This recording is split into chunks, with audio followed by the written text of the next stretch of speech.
I never thought the last words I'd hear from my father would be, "You're a disappointment to this family." Yet there I stood at 22, suitcase in hand, watching the door slam in my face. 7 years later, they appeared on my doorstep, drowning in debt and desperate for the help of the daughter they'd thrown away. Life has a strange way of coming full circle when you least expect it. Before we jump back in, tell us where you're tuning in from, and if this story touches you, make sure you're subscribed, because tomorrow I've saved something extra special for you. I was always the square peg in my family's perfectly round hole. My name is Alexis Chambers, and I grew up in a household where tradition wasn't just respected. It was the unquestioned blueprint for existence. My parents, Richard and Margaret Chambers, had their lives mapped out since high school. College sweethearts who married after graduation, bought a charming colonial in the suburbs of Cincinnati, and produced 2 children right on schedule. My older brother, Thomas, followed their path with the precision of a trained soldier. Business degree, corporate job, marriage to his college girlfriend by 25, and a baby announcement by 27. And then there was me. From the moment I could form coherent thoughts, I questioned everything. Why did we go to church every Sunday when Dad complained about it every Saturday night? Why did Mom join clubs she clearly hated? Why was Thomas's mediocre career in finance celebrated while my perfect grades were simply expected? The questions earned me labels: difficult, stubborn, overthinking. By high school, I'd added more to the collection: rebellious, alternative, problematic. It wasn't that I was trying to be difficult. I simply couldn't understand why conformity was valued over authenticity. When I dyed my hair purple for the first time at 16, you would have thought I'd committed a felony. The disappointment in my mother's eyes when she saw me could have filled an ocean. "What will the neighbors think, Alexis? What will Pastor Mitchell say?" She frantically tried to wash it out that night, crying when the color barely faded. "It's just hair, Mom," I'd said, watching her through the bathroom mirror. "It doesn't change who I am." "But it changes how people see us," she replied, emphasis on us, as if my individual choices were property of the collective Chambers family image. That was the dynamic, my existence as an extension of their reputation, not as a person with my own dreams and identity. Thomas understood the game and played it flawlessly. I could never bring myself to pick up the cards. The irony was that, beneath my questioning nature and occasional rebellious streak, I was excelling in ways that should have mattered. I maintained a 4.0 GPA throughout high school. I was published in the school literary magazine. I won state-level competitions, in both math and science. But these achievements were acknowledged with the tepid enthusiasm of expected performance, while Thomas's promotion to junior account manager warranted a family dinner at the most expensive restaurant in town. During my senior year of high school, the friction intensified when college decisions arrived. I'd been accepted to several prestigious universities, including my parents' alma mater, Ridgefield University. But I'd also received a full scholarship to the Rhode Island School of Design for their digital media program. Art school? My father had scoffed, tossing the acceptance letter onto the kitchen table as if it were contaminated. "What kind of career can you possibly build with that?" "Digital media isn't just art, Dad," I'd tried to explain. "It's marketing, interface design, user experience. It's the future of how businesses connect with customers." "It's a hobby, not a career," he'd countered. "Ridgefield has an excellent business program. Your mother and I both studied there, and it served us well. Thomas thrived there too." The argument raged for weeks. My mother occasionally attempted to mediate, but ultimately sided with my father. "We just want what's best for you, honey. Security, stability, a clear path forward." What they couldn't understand was that their vision of security felt like suffocation to me. Their clear path looked like a prison sentence. In the end, I chose RISD and the scholarship. The day I announced my decision, my father's face hardened. in a way I'd never seen before. "You're making a mistake you'll regret for the rest of your life," he said quietly. "Don't come crying to us when you're waiting tables with an art degree and drowning in regret." My mother was more tactful but equally disapproving. "I just don't understand why you always have to take the difficult road, Alexis. Life doesn't have to be such a struggle." What they never grasped was that conformity would have been the real struggle for me. Pretending to be someone I wasn't. That was the difficult road I refused to walk. The summer before college was a cold war in the Chambers household. Polite conversation at dinner. Minimal interaction beyond necessity. Thomas tried to play peacemaker during his occasional visits, but even he didn't truly understand my choices.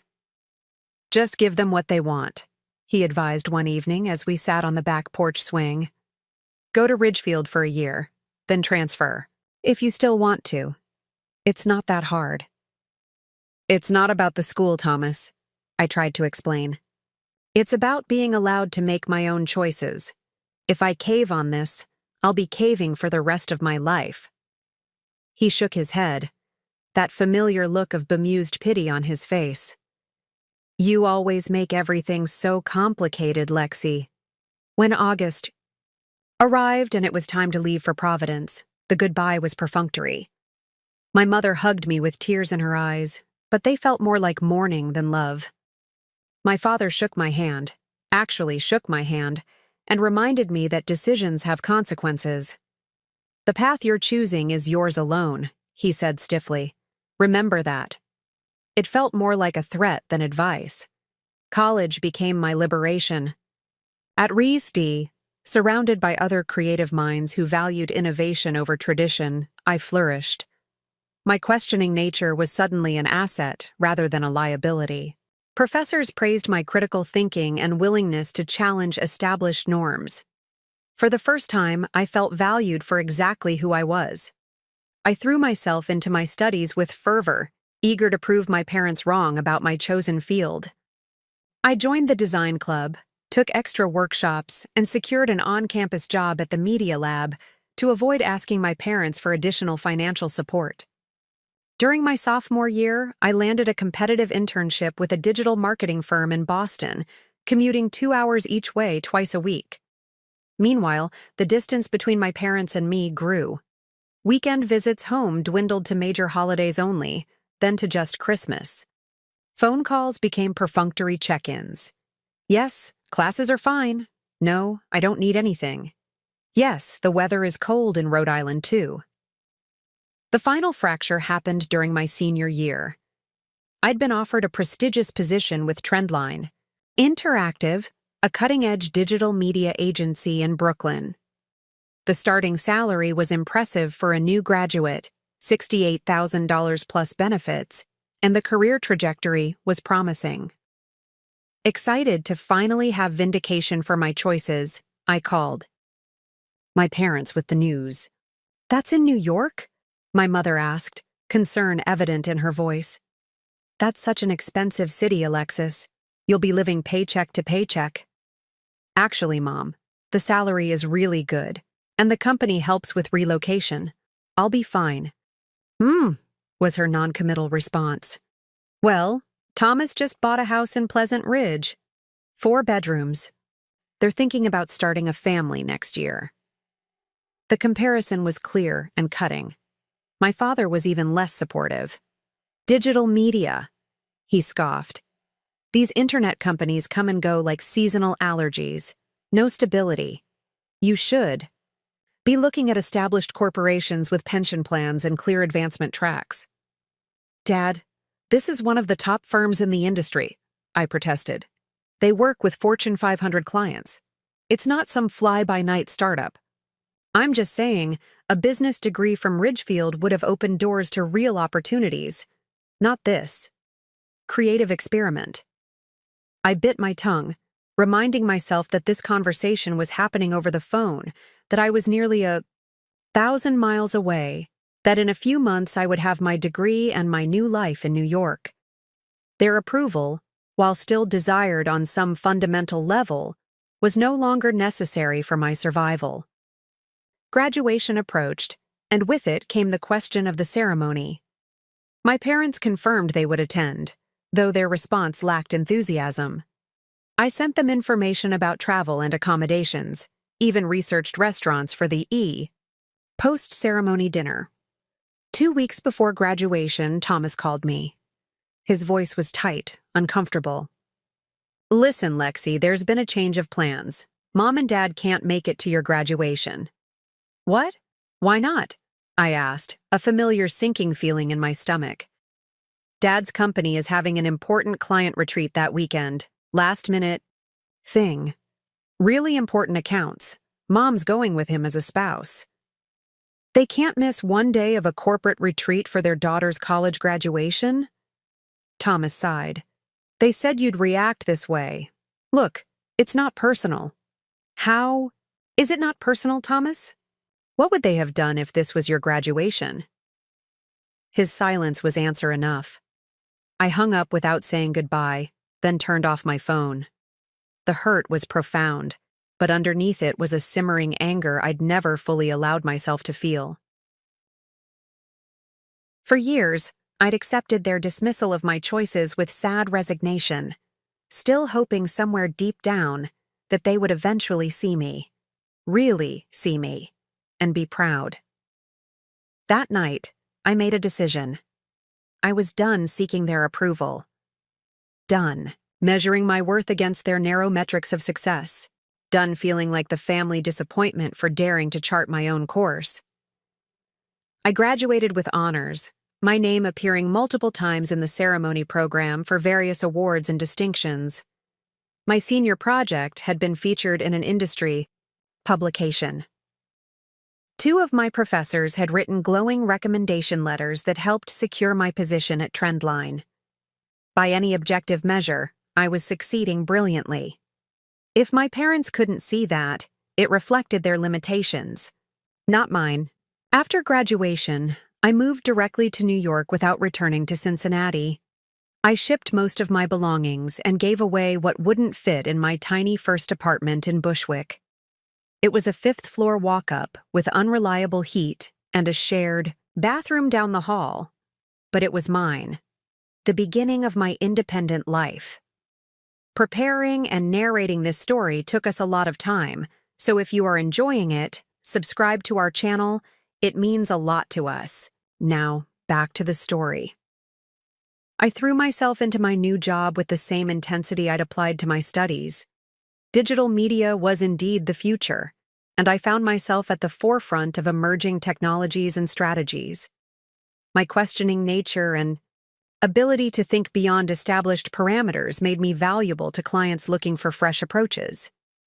6 months into my position, I was assigned to lead a campaign for a major athletic apparel company.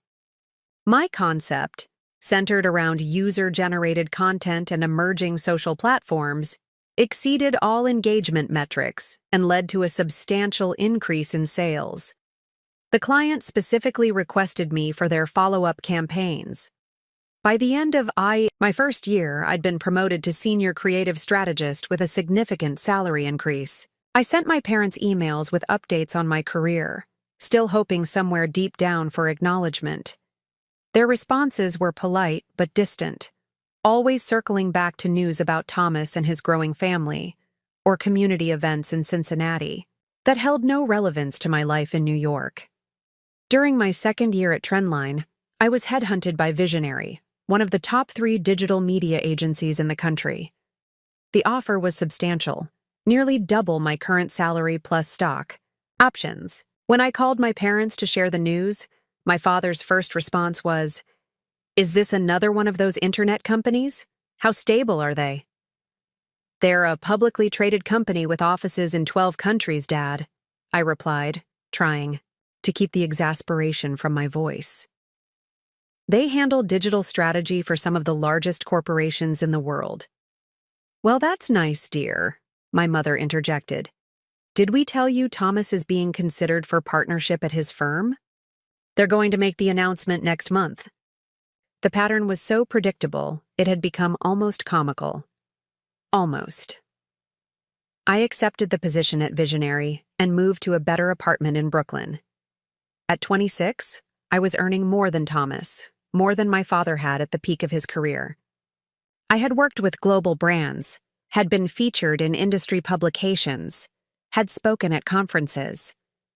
Yet in my parents' eyes, I remained the family disappointment, the daughter who had rejected their path and whose success, therefore, couldn't be properly celebrated or even acknowledged.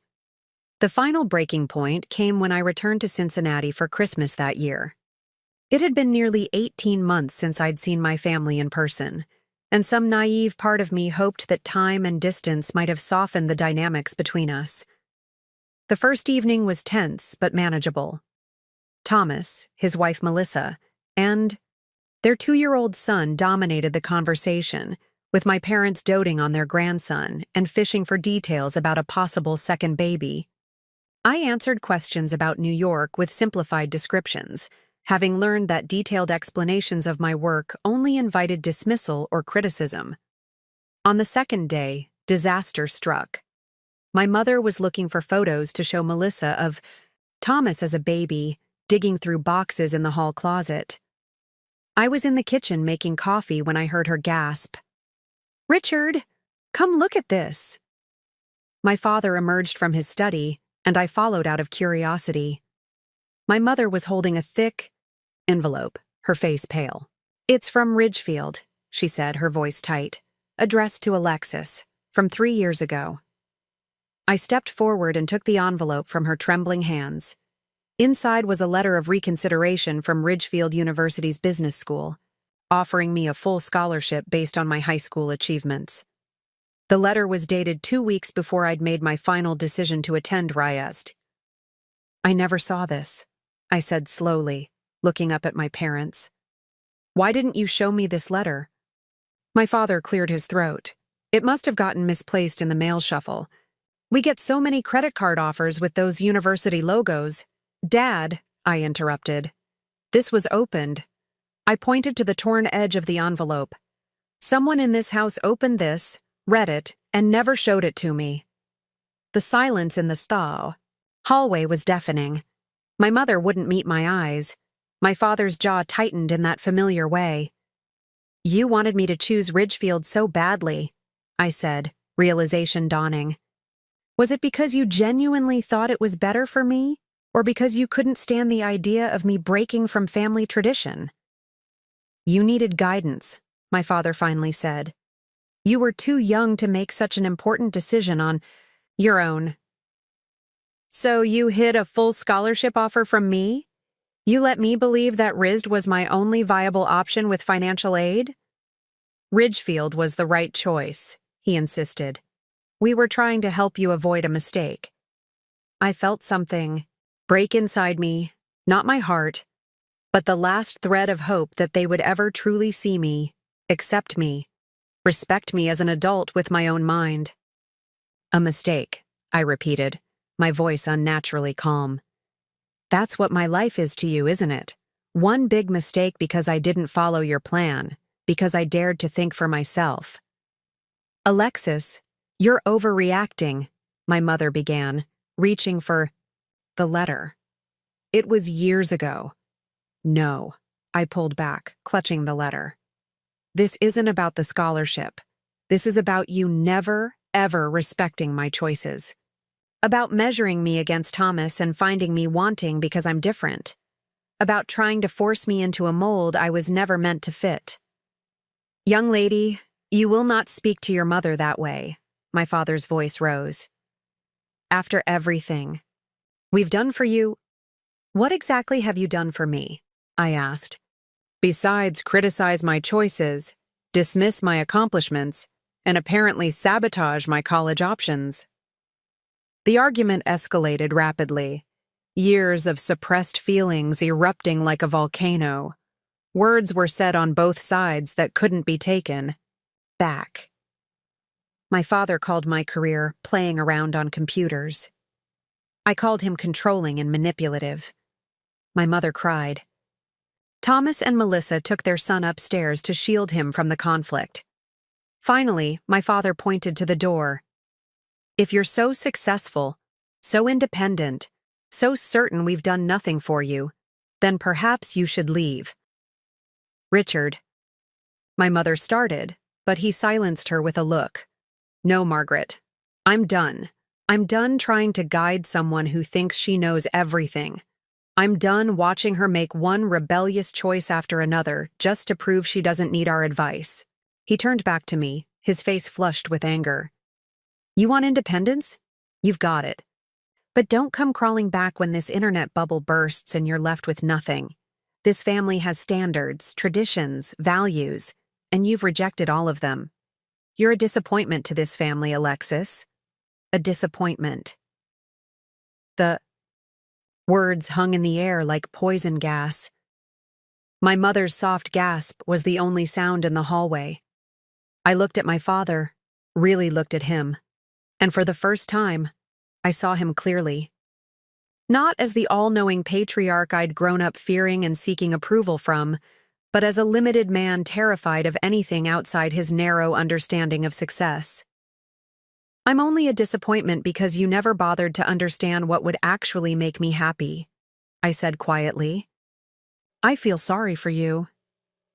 I went upstairs, packed my suitcase, and called a cab to take me to the airport.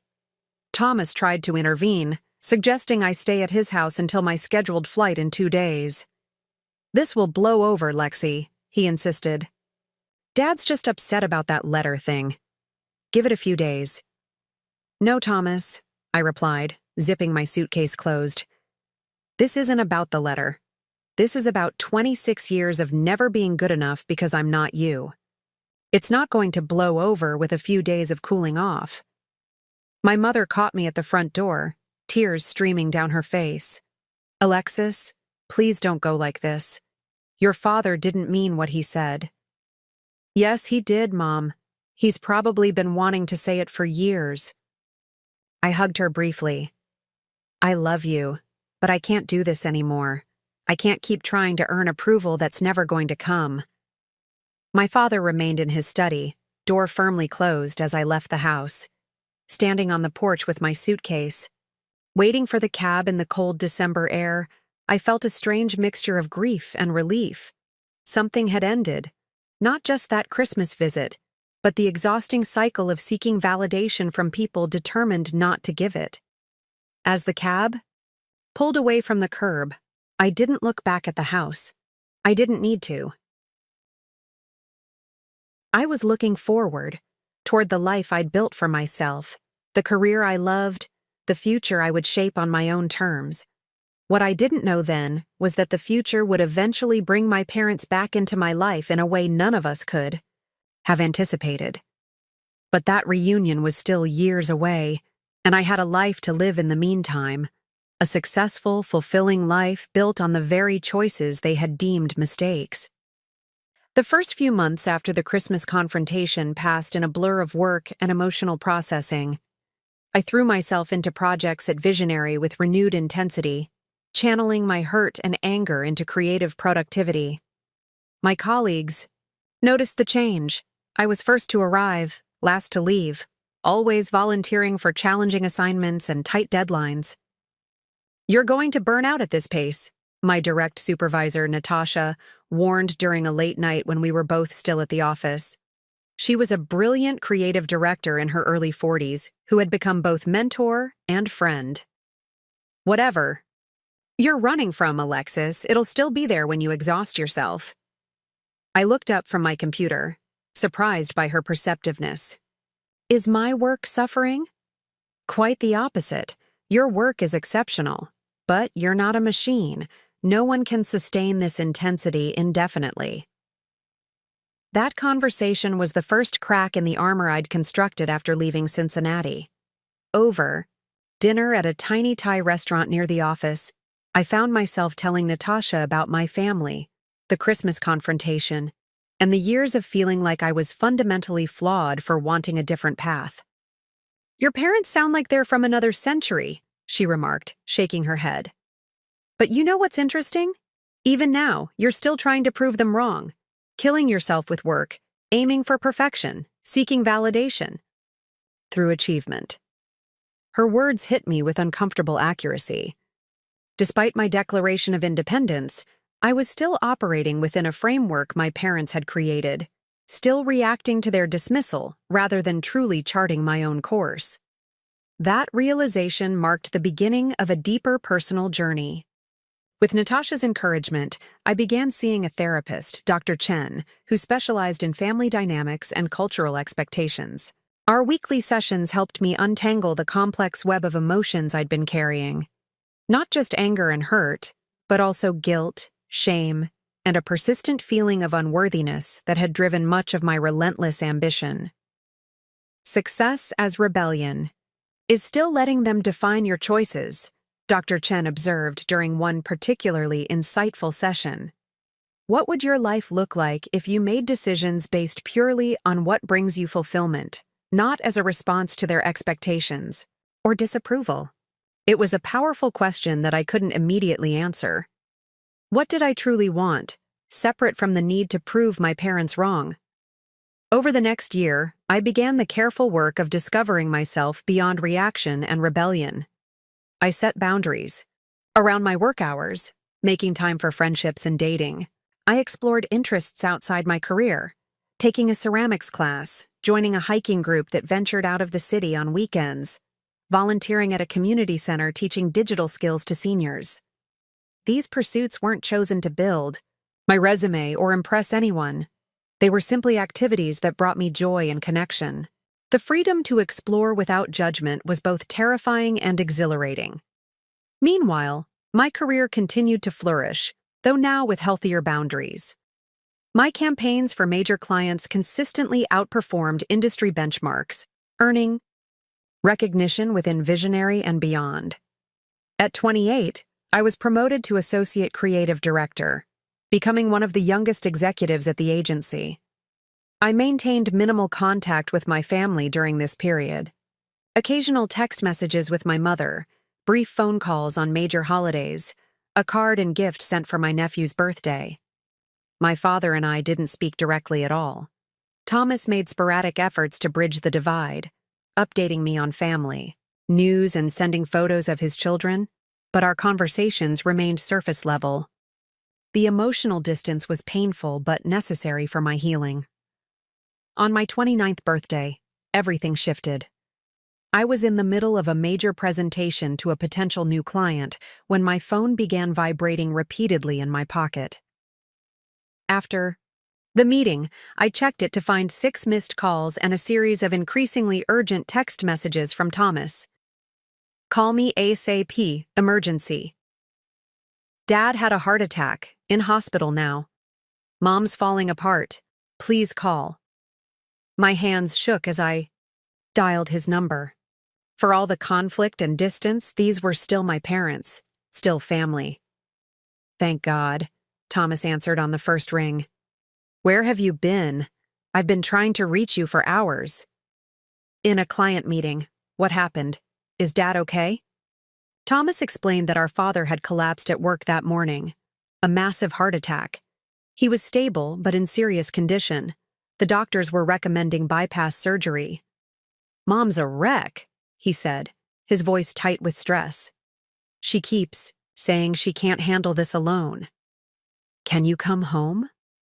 Please, Lexi.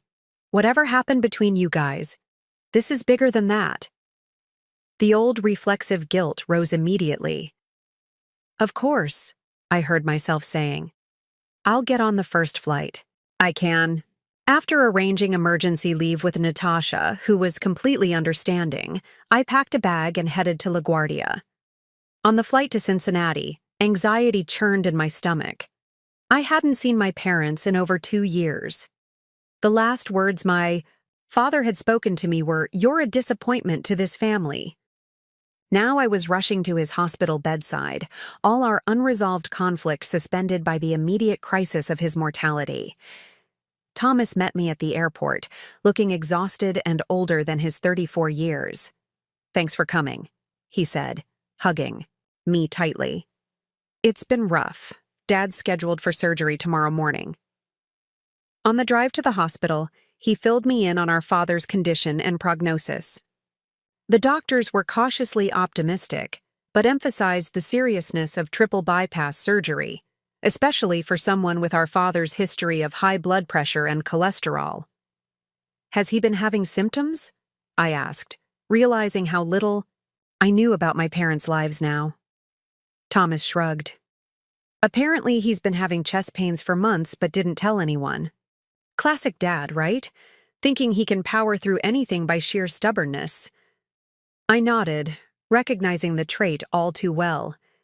It was one of the few things I'd inherited from him, that stubborn determination, though I'd channeled it differently. At the hospital, we found our mother in the cardiac unit waiting room, small and diminished in an uncomfortable plastic chair. When she saw me, her face crumpled. "Alexis," she whispered, standing to embrace me. "You came." "Of course I came, Mom," I said, holding her fragile frame. She had aged noticeably, her hair now completely gray, new lines etched around her eyes and mouth. "Your father will be so relieved," she said, wiping her eyes. "He's been asking if you were coming." I doubted that was true, but I didn't challenge her. "Can I see him?" She nodded. "They're only allowing 2 visitors at a time, and only for 15 minutes each hour. Thomas and I just finished our visit, so you can go in now." Following a nurse's directions, I found myself standing outside my father's room, heart pounding. Through the small window in the door, I could see him lying in the hospital bed, connected to monitors and IV lines. He looked pale and shockingly vulnerable, a stark contrast to the imposing figure who had dominated my childhood. I took a deep breath and entered the room.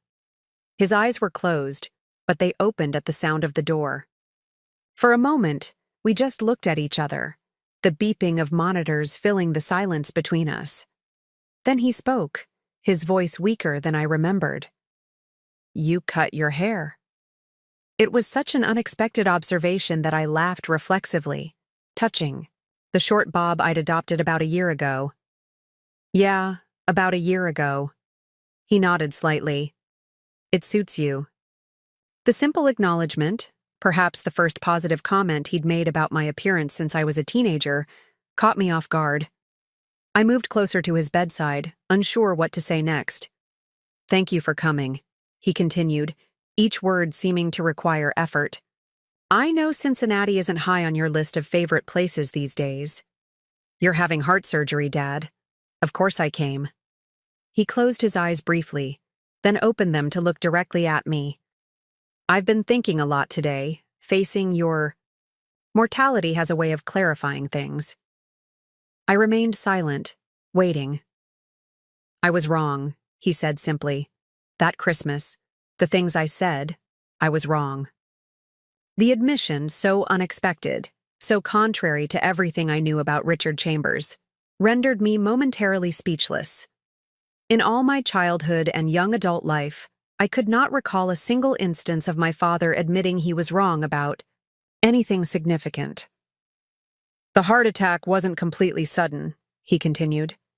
"I'd been having warning signs for months, kept thinking I could push through. This morning, when I collapsed, I was sure I was dying, and all I could think was that I would die with my youngest child believing I thought she was a disappointment." Tears pricked at my eyes, but I blinked them back. "Dad, you don't have to do this now. You should rest." "No," he interrupted with a flash of his old firmness. "I need to say this. May not get another chance." He drew a labored breath. "I was afraid for you. The path you chose, I didn't understand it. Couldn't see how it led to security, to certainty. And when you succeeded despite ignoring all my guidance, it challenged everything I thought I knew." I sat carefully on the edge of his bed, mindful of the IV lines. "I just wanted you to be proud of me. To see that different doesn't mean wrong." "I know that now," he said quietly. "Your mother shows me articles about you online, award nominations, that campaign for the sportswear company that was everywhere last year. She told me that was yours." I smiled, surprised. "Mom keeps track of my work?" He nodded. "She's got a folder. Prints everything she finds with your name on it. The knowledge that my mother had been following my career from afar, collecting evidence of my success like precious artifacts, opened something in my chest. A tight space I hadn't realized was still constricted. I should have told you I was proud, my father continued. I am proud. You built something on your own terms, took risks I never had the courage to take. The 15 minutes passed too quickly. As the nurse came to inform me that visiting time was over, my father reached for my hand, another gesture so uncharacteristic that it startled me. Will you be here tomorrow? After the surgery? I'll be here, I promised, and I meant it. That night, I stayed at Thomas's house, catching up with him and Melissa, meeting my youngest nephew for the first time. The conversation flowed more easily than I'd expected, years of distance somehow compressed by the immediate reality of our father's condition. The next morning, we gathered at the hospital before dawn for our father's surgery.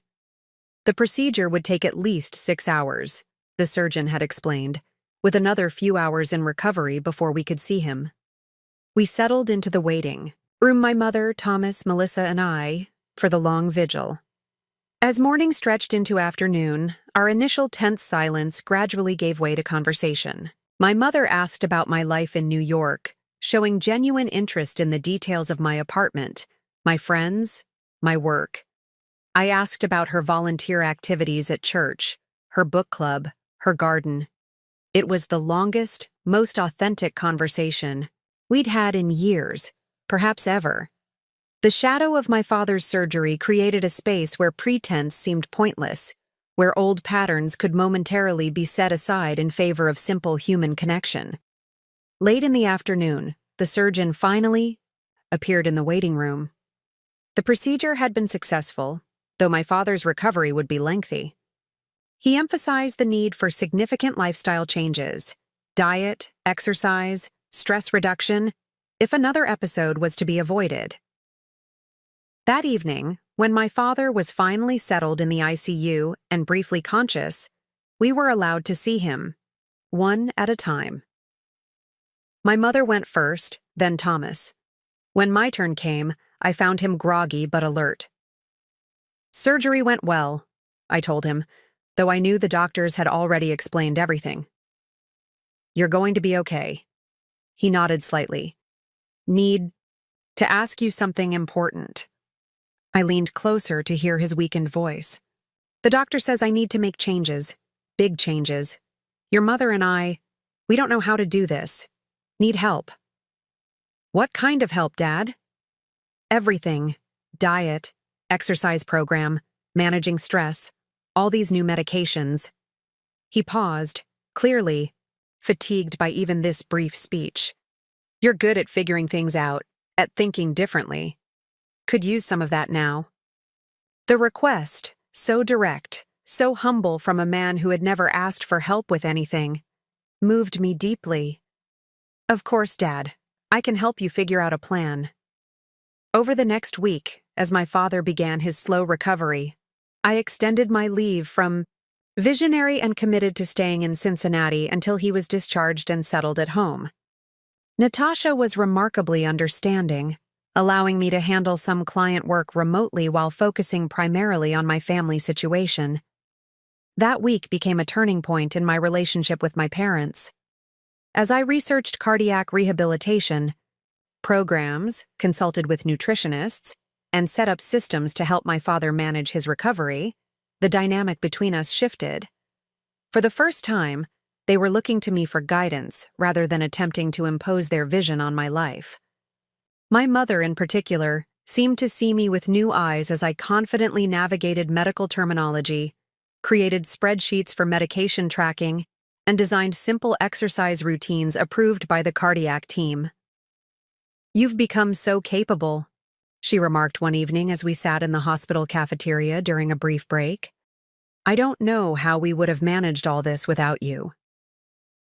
The acknowledgement felt healing, not because I needed their validation, but because it represented a new kind of relationship forming between us, one based on mutual respect rather than hierarchical authority. When my father was finally discharged after 10 days in the hospital, I helped transform their home environment to support his recovery. The process revealed how much they had been struggling even before the heart attack. The house showed signs of neglect, minor repairs left undone, clutter accumulating in unused rooms, the once immaculate garden overgrown. "Your father's had less energy for months," my mother explained when I asked about a broken porch step. "And I never learned to handle those sorts of things. We were going to hire someone, but—" She trailed off, looking embarrassed. "But what, Mom?" She hesitated, then admitted reluctantly. "Money's been tighter than we've let on. Your father's company has been downsizing. His position was eliminated last year. They kept him on as a consultant, but the pay is much less. We didn't want to worry you children." This revelation explained much about the state of the house, but raised new concerns. "Are you having financial difficulties? Beyond just home repairs?" My mother's eyes filled with tears. "We've been managing, cutting back where we can, using savings." She twisted her wedding ring anxiously. "But with these medical bills coming, now even with insurance, I'm not sure how we'll manage." The irony wasn't lost on me. My parents, who had pushed so hard for the safe traditional career path they believed would provide financial security, were now facing economic uncertainty in their 60s. Meanwhile, the daughter whose choices they had dismissed as impractical was thriving financially in her unstable creative career. Over the next 2 weeks, as I helped my parents adapt to their new post-heart attack reality, I began to see more clearly the financial strain they were under. Past due notices tucked into drawers, credit card statements with minimum payments circled, a calendar with bill due dates carefully noted, some with question marks beside them. My father's pride made it difficult to discuss directly, but as his strength gradually returned, I broached the subject carefully. "Dad, I noticed some past due notices while I was organizing the office.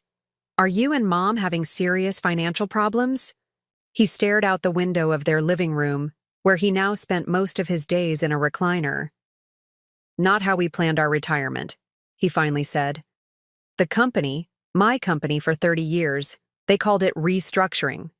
Brought in younger people at half the salary." The bitterness in his voice was palpable.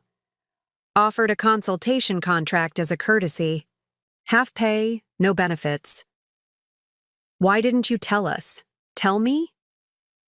He gave me a look that suggested the answer should be obvious. "After how we parted?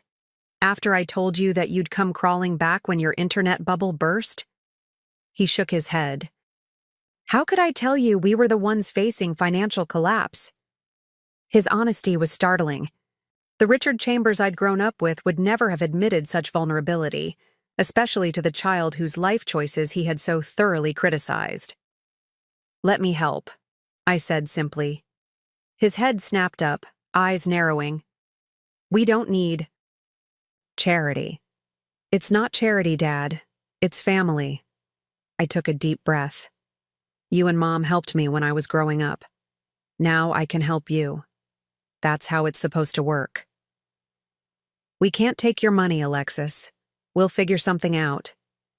"At least let me look at your finances," I countered. "Help you create a budget. Maybe negotiate with creditors. I'm good with this stuff. It's literally part of what I do professionally, analyzing data and creating strategic plans." After some resistance, he agreed to let me review their financial situation, though only to offer advice, not financial assistance. That night, at the dining room table, my mother brought out their financial records, bank statements, investment accounts, credit card bills, medical expenses, mortgage information. The picture that emerged was concerning. Between the reduced income from my father's consulting work, the accumulated medical bills, and years of living slightly beyond their means, they were facing approximately $87,000 in debt. Their retirement savings had been steadily depleted. The house still had a substantial mortgage, refinanced several times over the years to access equity for various expenses. "We should sell the house," my father said flatly when I presented my analysis. "Downsize to something we can afford outright, with what equity remains." My mother looked distressed at the suggestion. "This is our home, Richard. Where would we go? All our friends are here, our church, our community." I considered the options carefully. "Selling might become necessary, but let's explore other possibilities first. Dad can't handle a move right now anyway, not during cardiac rehabilitation." Over the next few days, I created a comprehensive financial recovery plan. I negotiated with medical providers to establish manageable payment plans. I contacted my father's former employer about extending his consulting contract with adjusted responsibilities that would accommodate his recovery.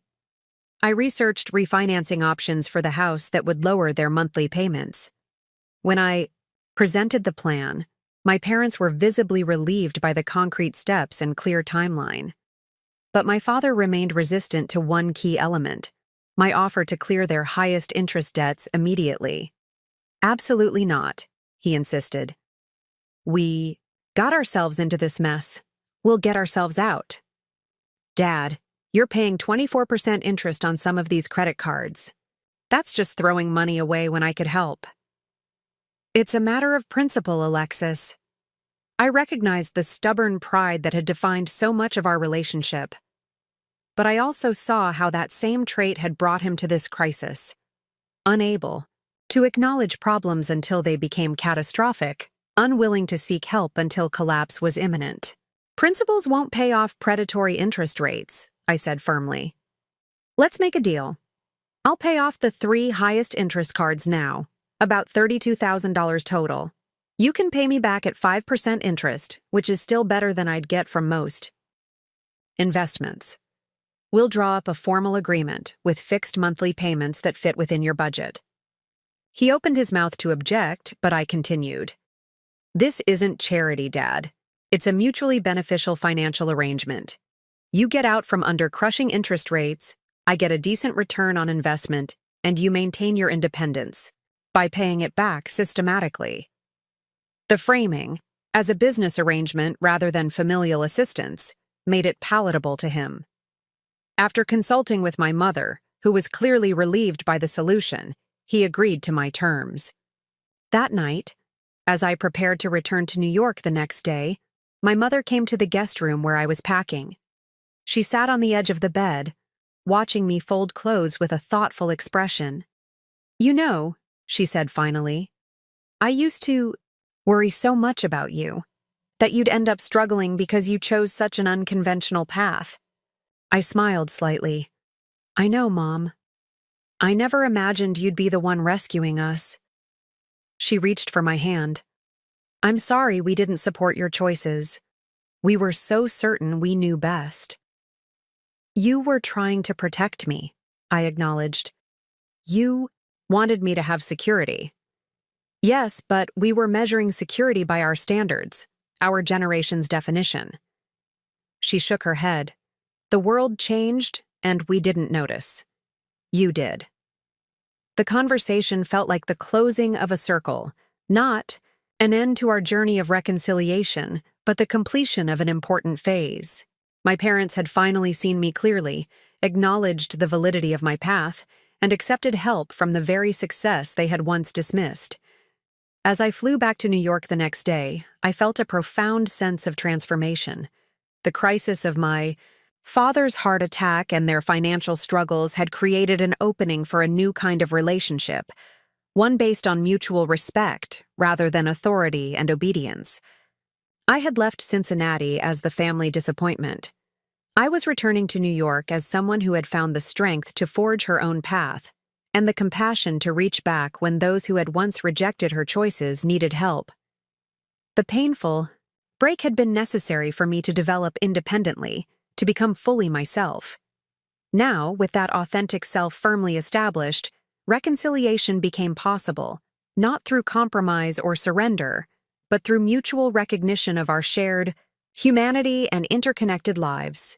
My phone buzzed with a text as the plane touched down at LaGuardia. It was from my father. Thank you for everything. Proud of the woman you've become.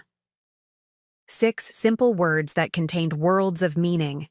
Not the validation I had once desperately sought, but an acknowledgement freely given from a place of genuine respect. Not the end of our story, but the beginning of a new chapter. One we would write together as equals. Returning to New York after those revelatory weeks in Cincinnati felt like stepping between parallel universes.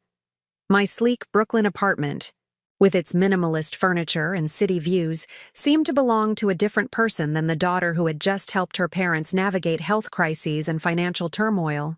For the first time, I was fully inhabiting both worlds, the ambitious digital media executive and the daughter with complicated family ties, without feeling torn apart by their contradictions. The financial arrangement I'd made with my parents was formalized before I left. My father, ever the businessman despite his circumstances, had insisted on proper documentation. We'd drawn up a simple promissory note with reasonable monthly payments scheduled over 5 years. The structure provided him dignity while addressing their immediate crisis, a balance I would never have thought to strike in my younger years. At Visionary, Natasha welcomed me back with genuine warmth and curiosity about my family situation. Over lunch in her office, I shared the basics of the reconciliation and my father's health status. So the prodigal daughter returns and ends up saving the family that rejected her, she observed with a knowing smile. Life does have a sense of irony. I wouldn't call it saving them, I countered. More like meeting them where they are, finding a way forward that honors both our needs. Natasha nodded approvingly. That's growth, Alexis. Real growth. Not just professional success, but emotional intelligence. The next few months brought a new rhythm to my life. Weekly video calls with my parents became part of my routine. Sometimes brief check-ins, sometimes longer conversations about my father's recovery progress or their financial situation. My mother started texting me regularly, sending everything, from updates on neighborhood happenings to questions about how to use their new tablet computer, purchased so we could video chat more easily. My father's recovery was steady but slower than he wanted. The forced inactivity of cardiac rehabilitation chafed against his natural drive, but the heart attack had sufficiently frightened him into compliance with medical directives. I found myself in the unexpected position of coaching my father, the man who had always been certain he knew best, on patience and acceptance of limitations. I used to run the entire Northeast sales division, he complained during one video call, gesturing in frustration at the pedometer clipped to his shirt. Now I'm celebrating if I hit 5,000 steps in a day. Those 5,000 steps are keeping you alive to reach 10,000 next year, I reminded him. Success looks different in different seasons, Dad. The phrase struck both of us simultaneously, its obvious parallel to our years-long conflict over my career choices hanging in the digital space between us. My father's expression shifted from frustration to thoughtful recognition. Wisdom from my daughter, he said quietly. I'm still getting used to that. Meanwhile, my professional life entered a new phase of expansion. Visionary was growing rapidly, acquiring smaller agencies and expanding its global footprint. My campaigns consistently delivered exceptional results, and senior leadership had taken notice. 3 months after returning from Cincinnati, I was called into a meeting. With Cameron Phillips, the company's founder and CEO, we're opening a West Coast headquarters, he announced without preamble, his characteristic directness on full display. Los Angeles. Entertainment industry focus, expanding into streaming and gaming markets. I want you to head it up. The offer was stunning. A significant promotion to executive creative director, a substantial salary increase, and the opportunity to build a division from the ground up. It was the kind of career leap that most people in my industry spent years positioning themselves for. Why me? I asked, genuinely curious. Cameron leaned back in his chair. 3 reasons. First, your work consistently outperforms benchmarks. You have technical and creative skills that combine perfectly for this digital era. Second, you think differently. You see angles and connections others miss. And third, he smiled slightly, you know how to stand your ground. Building a new office means fighting for resources, defending creative visions, and sometimes saying no to clients who want the safe option instead of the effective one. You've demonstrated that backbone repeatedly. The irony wasn't lost on me. The very qualities that had made me the difficult daughter were now the attributes being recognized as leadership strengths. My questioning nature, my resistance to following established paths simply because they were established, my willingness to challenge conventional thinking, these were now professional assets deserving of promotion rather than traits to be suppressed. It's a big move, I said thoughtfully. I'd need some time to consider. Of course, the rollout wouldn't begin for 3 months anyway. But don't take too long. If you're not interested, we need to look at external candidates. That evening, I sat on my small balcony overlooking the Brooklyn streetscape, considering the opportunity. Los Angeles represented another fresh start, a chance to build something significant with the full support of a major agency behind me. The role would involve not just creative direction, but strategic leadership, team building, and client relationship, management at the highest levels. Yet I found myself unexpectedly hesitant. The reconciliation with my family was still fresh, the new patterns of connection still forming. Moving across the country would complicate that process. And while career advancement had always been my primary focus, I'd begun to value the more balanced life I'd cultivated in New York. My friends, my volunteer work, the pottery studio where I'd become a regular. I called Dr. Chen and scheduled an extra session to talk through the decision. 5 years ago, I would have accepted immediately, I told her. It's everything I've worked for. And now? She prompted. Now I'm asking different questions.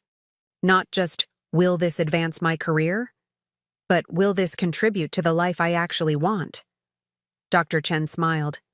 That's a profound shift in perspective, Alexis. What life do you actually want? The question stayed with me for days. What did I want beyond professional achievement? What would success look like if I defined it entirely for myself, without reference to my parents' expectations or my past? Rebellions against them? I made lists, created mind maps, journaled extensively, applying the same analytical skills I used for clients to my own life decisions. Gradually, a clearer picture emerged. I wanted creative fulfillment and professional growth, certainly. But I also wanted meaningful relationships, community connection, and the ability to use my skills to create positive change beyond corporate profit margins. Los Angeles offered tremendous career opportunity, but would require rebuilding my personal life from scratch. And something else nagged at me, a growing sense that my talents might be directed toward more meaningful impact than helping major brands sell more products, however creatively. After 2 weeks of deliberation, I requested another meeting with Cameron. I'm honored by the offer, I told him, but I'm going to decline the Los Angeles position. His eyebrows rose in surprise. That's unexpected. May I ask why? I've been reflecting on my long-term goals, both professionally and personally. While the LA opportunity is impressive, it's not aligned with the direction I'm hoping to move in. Which is? I took a deep breath. I'm increasingly interested in applying creative digital strategies to organizations focused on social impact. Nonprofits, educational institutions, sustainable businesses. I believe these sectors are underserved by top-tier digital talent, and there's tremendous opportunity to make a difference. Cameron studied me thoughtfully. This was a significant departure from Visionary's core business model, which centered on major corporate clients with substantial marketing budgets. You're talking about a completely different business division, he said finally. Yes, I acknowledged. one that might start small but could differentiate visionary in meaningful ways. Imagine the positive press of having a dedicated social impact arm. It would enhance recruitment efforts, potentially open new funding channels, and possibly even influence our corporate clients to allocate portions of their budgets to cause-related marketing. Cameron's expression shifted from skepticism to interest. He was, at heart, an entrepreneur who recognized opportunity in unconventional thinking. "Put together a proposal," he said finally.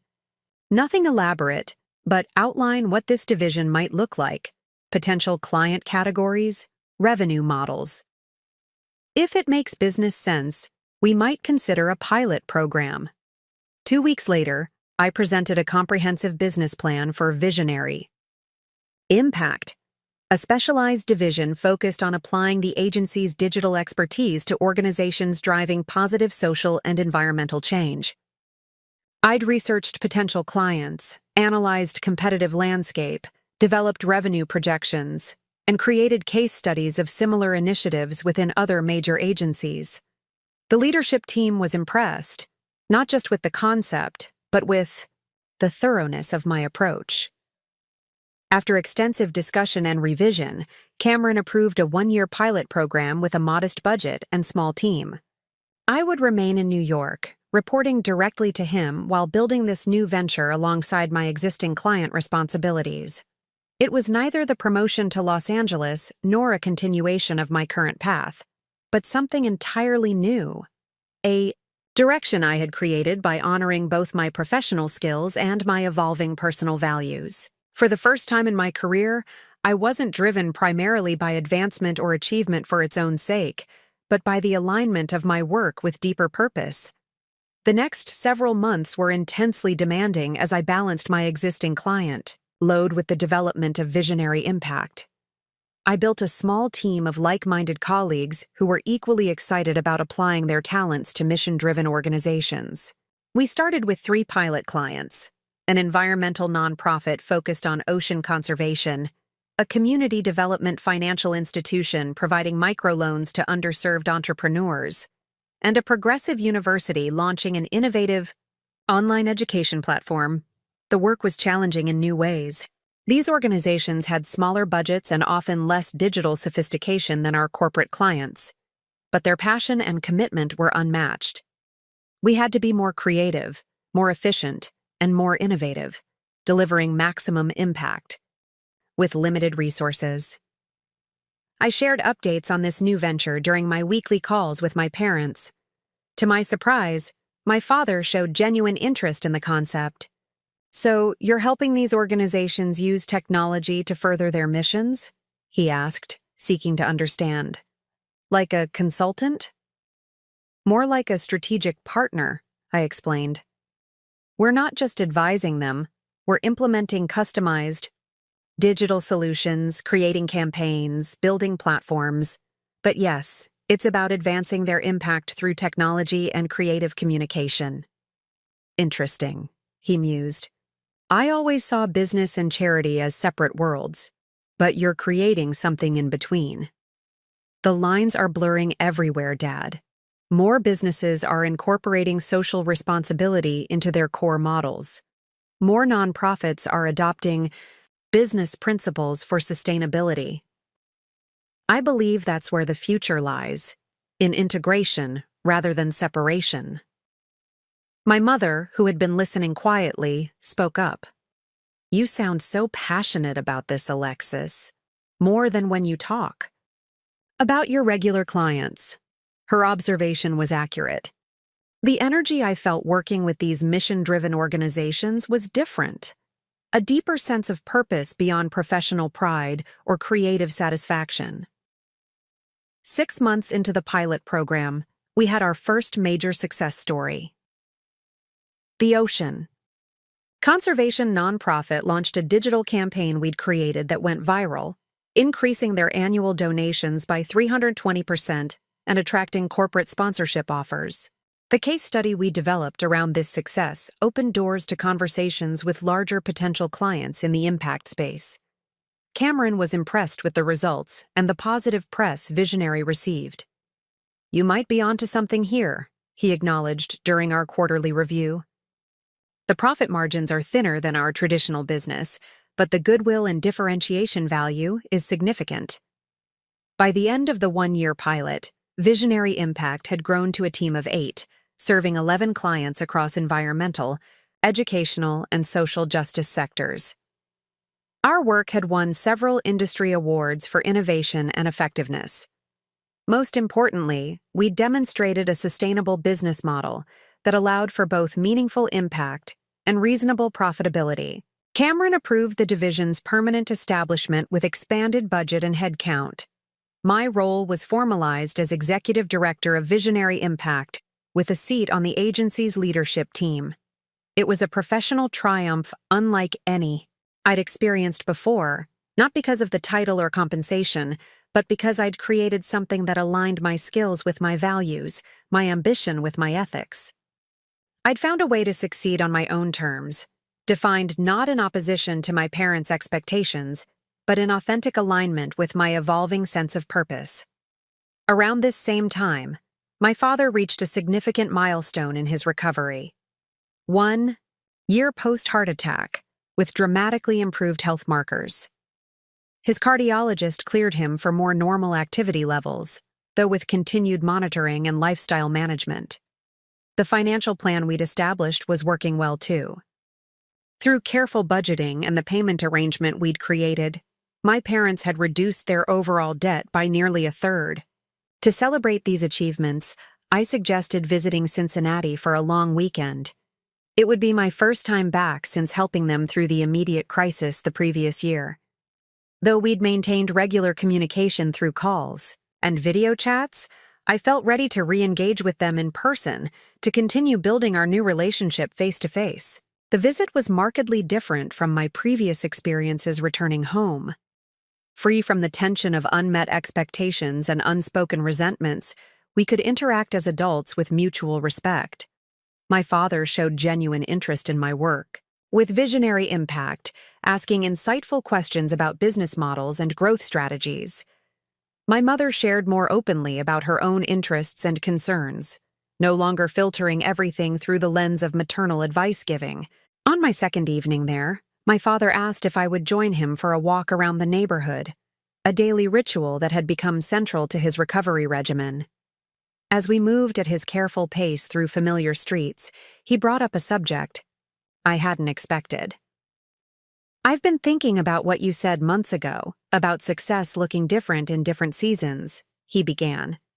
"It's made me reconsider a lot of things, including how I've defined success throughout my life." "How so?" I asked, curious about this reflective side of him I'd rarely seen. I spent decades chasing a very specific version of achievement: corporate advancement, financial accumulation, status symbols. He gestured toward a neighbor's house with its luxury cars in the driveway. I measured my worth by those metrics and expected everyone around me, including you kids, to value the same things. I nodded, watching him struggle slightly on a small incline, his pace slowing further. "The heart attack was humbling," he continued. "Suddenly, success meant making it up a flight of stairs without chest pain. It meant reaching a target heart rate during rehab, small victories that would have seemed meaningless to my former self." We paused at a park bench, and he sat down, catching his breath. I realized I've been asking the wrong questions all along. Not, "How far can I climb?" or "How much can I accumulate?" but "What truly matters?" and "What kind of legacy am I creating?" The depth of his reflections surprised me. "That's profound, Dad. Not everyone reaches that insight, even after a health crisis." "Well, I had some help," he admitted with a small smile. "Watching you build something meaningful on your own terms has been educational. You found a way to combine professional success with personal values. I'm still learning what that might look like for me."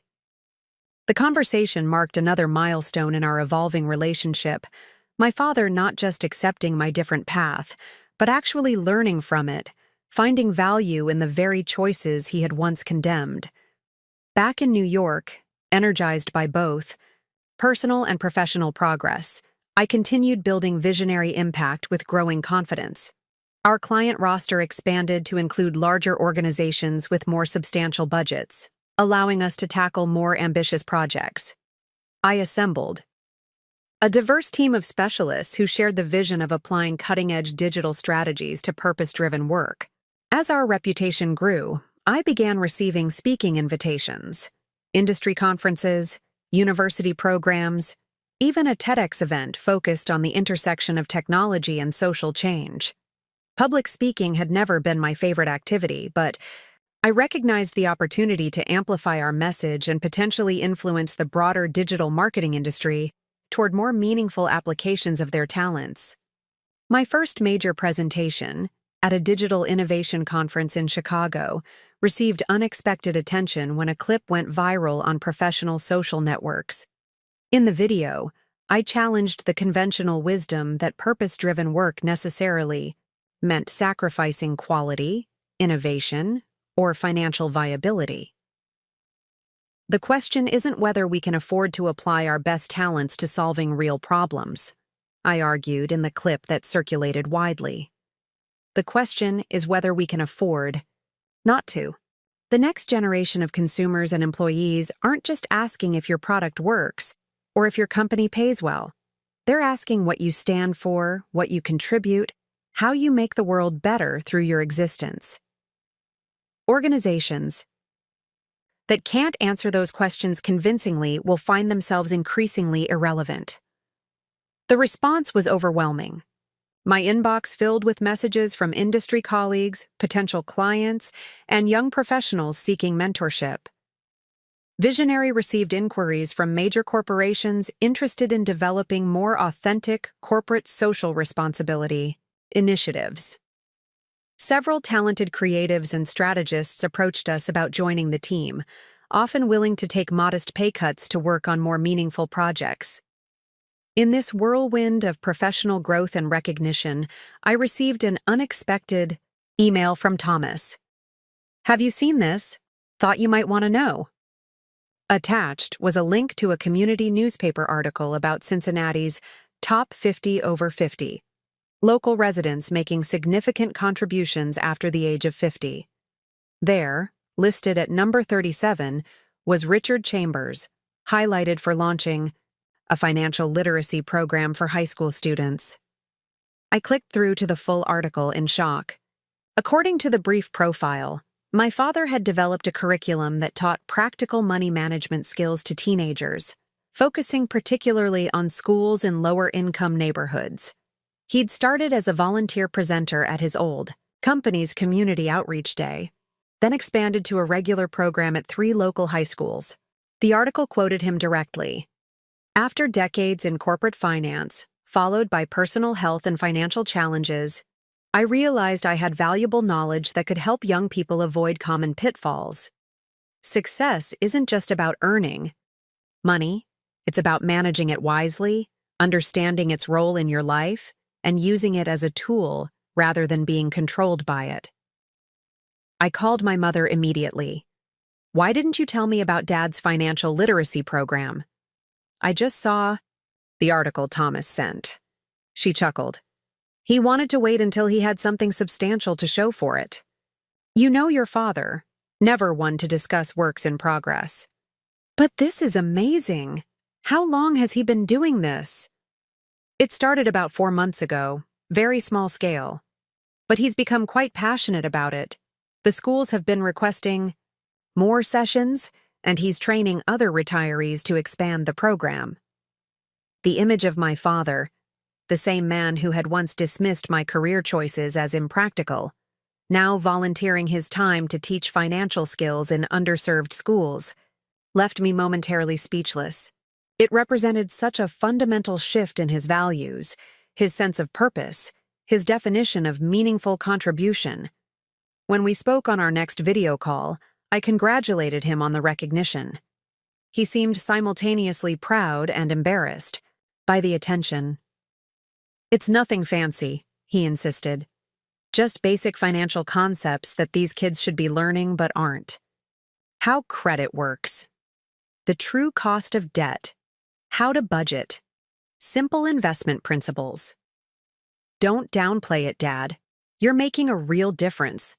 Those skills can change trajectories, especially for kids who don't have financial role models at home. He nodded thoughtfully. That's what keeps me going back, seeing the light bulbs go on when they grasp a concept. Many of these students are incredibly bright. They just haven't been exposed to this information. So you've become a teacher in your retirement, I observed with a smile. Not exactly the corporate consulting you'd planned. Life takes unexpected turns, he replied, echoing words I'd said to him during his recovery. Success looks different in different seasons. Hearing him repeat my phrase back to me with genuine understanding felt like the closing of a circle. We had each, in our own ways, redefined success according to deeper values than external achievement or financial accumulation.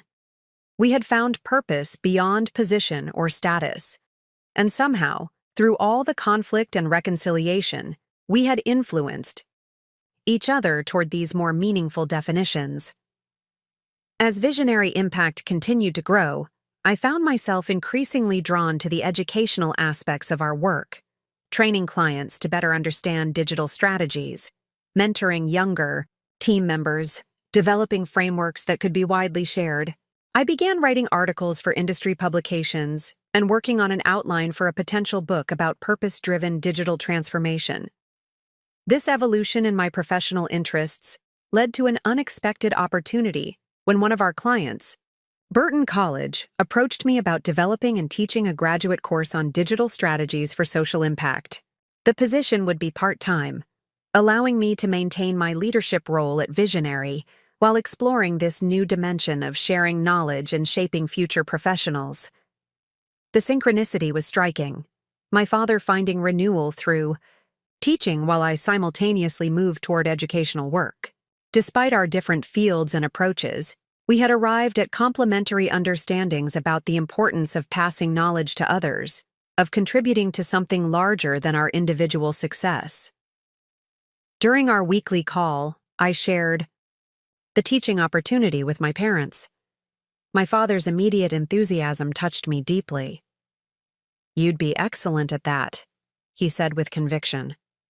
"You have a natural ability to make complex concepts accessible. I've seen it in your presentations online." "You've watched my presentations?" This was news to me. My mother laughed. "Of course we have. Your father has seen that TEDx talk at least 3 times. He even took notes." The image of my father, once so dismissive of my digital career, taking notes on my professional insights was almost too perfect, the transformation too complete to seem real. Yet it was real, as was my own evolution from rebellious daughter to secure professional to mentor and educator. That evening, I reflected on the journey that had brought us here, from the painful rupture of, "You're a disappointment to this family," to this moment of mutual respect and genuine admiration. The path had been neither straight nor easy. It had required separation for authentic identity to form, crisis to create opening for reconciliation, and willingness on both sides to see beyond established patterns. Most importantly, it had required each of us to define success for ourselves, not in opposition to others' expectations, not as a reaction to past wounds, but in authentic alignment with our deepest values and unique contributions. As I prepared materials for my first college lecture, I couldn't help but smile at the parallel journeys my father and I were now on, both teaching, both sharing knowledge, both finding meaning beyond the narrower definitions of success that had once divided us. The title of my lecture series seemed fitting not just for my students, but for the longer, more personal journey I'd traveled. Redefining Success: Digital Strategies for Meaningful Impact. Teaching at Burton College opened an unexpected new dimension in my professional life. Standing before eager graduate students, many just a few years younger than me, discussing digital strategies for social impact felt like a natural extension of my work at Visionary Impact. The questions they asked, their fresh perspectives on familiar challenges, their idealism tempered with practical ambition, all of it energized me in ways I hadn't anticipated. My first semester consisted of 8 evening sessions spread across 4 months, a schedule that allowed me to maintain my leadership responsibilities at Visionary while exploring this new role. I approached the curriculum development with the same strategic thoroughness I applied to client campaigns, creating a framework that balanced theoretical foundations with practical application. What I hadn't expected was how teaching would reshape my own thinking. Explaining concepts I'd internalized through years of practice forced me to articulate underlying principles, to question assumptions, to consider alternative approaches. The students' diverse backgrounds, from nonprofit management to public health to environmental science, brought perspectives that challenged the digital marketing orthodoxies I'd absorbed. You've mentioned several times that engagement metrics are crucial indicators of campaign success, one student, Elena, observed during our third session. But in public health communication, sometimes the most important outcomes aren't measurable through clicks or shares. How do we balance digital metrics with real-world impact that might not be immediately quantifiable? It was an excellent question that pushed beyond conventional digital marketing frameworks. We spent the remainder of that session exploring alternative evaluation models, considering how digital strategies might be assessed through longitudinal health outcomes, behavior change indicators, and community-level transformations. The discussion continued beyond class hours, with several students lingering to share experiences from their respective fields. These conversations began influencing my approach at Visionary Impact. I initiated a research project examining long-term outcome measurement for purpose-driven campaigns, moving beyond immediate engagement metrics to develop more sophisticated impact assessment models. Our client organizations responded enthusiastically to this evolution, recognizing the alignment with their own goals of creating meaningful, lasting change rather than merely generating attention. As my first teaching semester progressed, I found myself allocating more time to educational preparation than I'd initially planned. What had begun as a modest side commitment was increasingly capturing my imagination and energy. I started collecting case studies for potential publication, recording guest lectures with industry colleagues for future courses, and sketching outlines for a comprehensive textbook on digital strategies for social impact, a resource I wished had existed when I was studying. My growing passion for this educational work became evident during weekly calls with my parents. I found myself sharing classroom anecdotes, describing student projects, discussing pedagogical approaches I was exploring. My enthusiasm must have been apparent. "You light up when you talk about teaching," my mother observed during one such conversation. "It reminds me of how you were as a child when you discovered something new, that same intensity and wonder." My father nodded in agreement. There's something special about sharing knowledge, isn't there? Seeing that moment when a concept clicks for someone. It's addictive in the best possible way. His understanding reflected his own experience with the financial literacy program, which had continued to expand. What had begun as occasional presentations at 3 schools had grown into a structured curriculum implemented across the Cincinnati public school district. He'd recruited and trained a team of retired financial professionals as volunteer instructors, created partnerships with local credit unions to provide practical learning opportunities for students, and secured modest grant funding to support materials development. "We're focusing on practical application now," he explained during one of our calls. Setting up mock banking systems within the schools, having students create personal budgets based on career research, exploring entrepreneurship through micro-business projects. The pride in his voice when discussing these developments was unmistakable. Not the defensive pride I'd witnessed in his corporate days, but something deeper and more authentic. He had found purpose beyond status, impact beyond income. As my teaching semester concluded, The department chair at Burton invited me to dinner. Patricia Winters was an established scholar in nonprofit management who had championed bringing industry practitioners like me into the academic program. "Your course evaluations were exceptional," she told me as we settled into a quiet table at a restaurant near campus. "Students particularly appreciated the real-world applications and your ability to bridge technical digital concepts with broader social impact goals." "Thank you," I replied, genuinely pleased by the feedback. "I've enjoyed it tremendously, more than I anticipated, honestly." "That's apparent," she smiled. "Which brings me to a proposition I'd like you to consider. We're developing a new concentration within our graduate program focused specifically on digital transformation for impact organizations. We'd like you to help design it and potentially direct the concentration, with a formal position as an executive professor." The offer was unexpected and immediately intriguing. "That sounds fascinating, but it would require a significant time commitment. I'm still leading Visionary Impact." "We understand that," Patricia nodded. "We're envisioning a half-time arrangement initially, teaching 2 courses per semester, curriculum development, and student advisement. The position would include collaborating with organizations in our network on applied projects, which could potentially align with your agency work."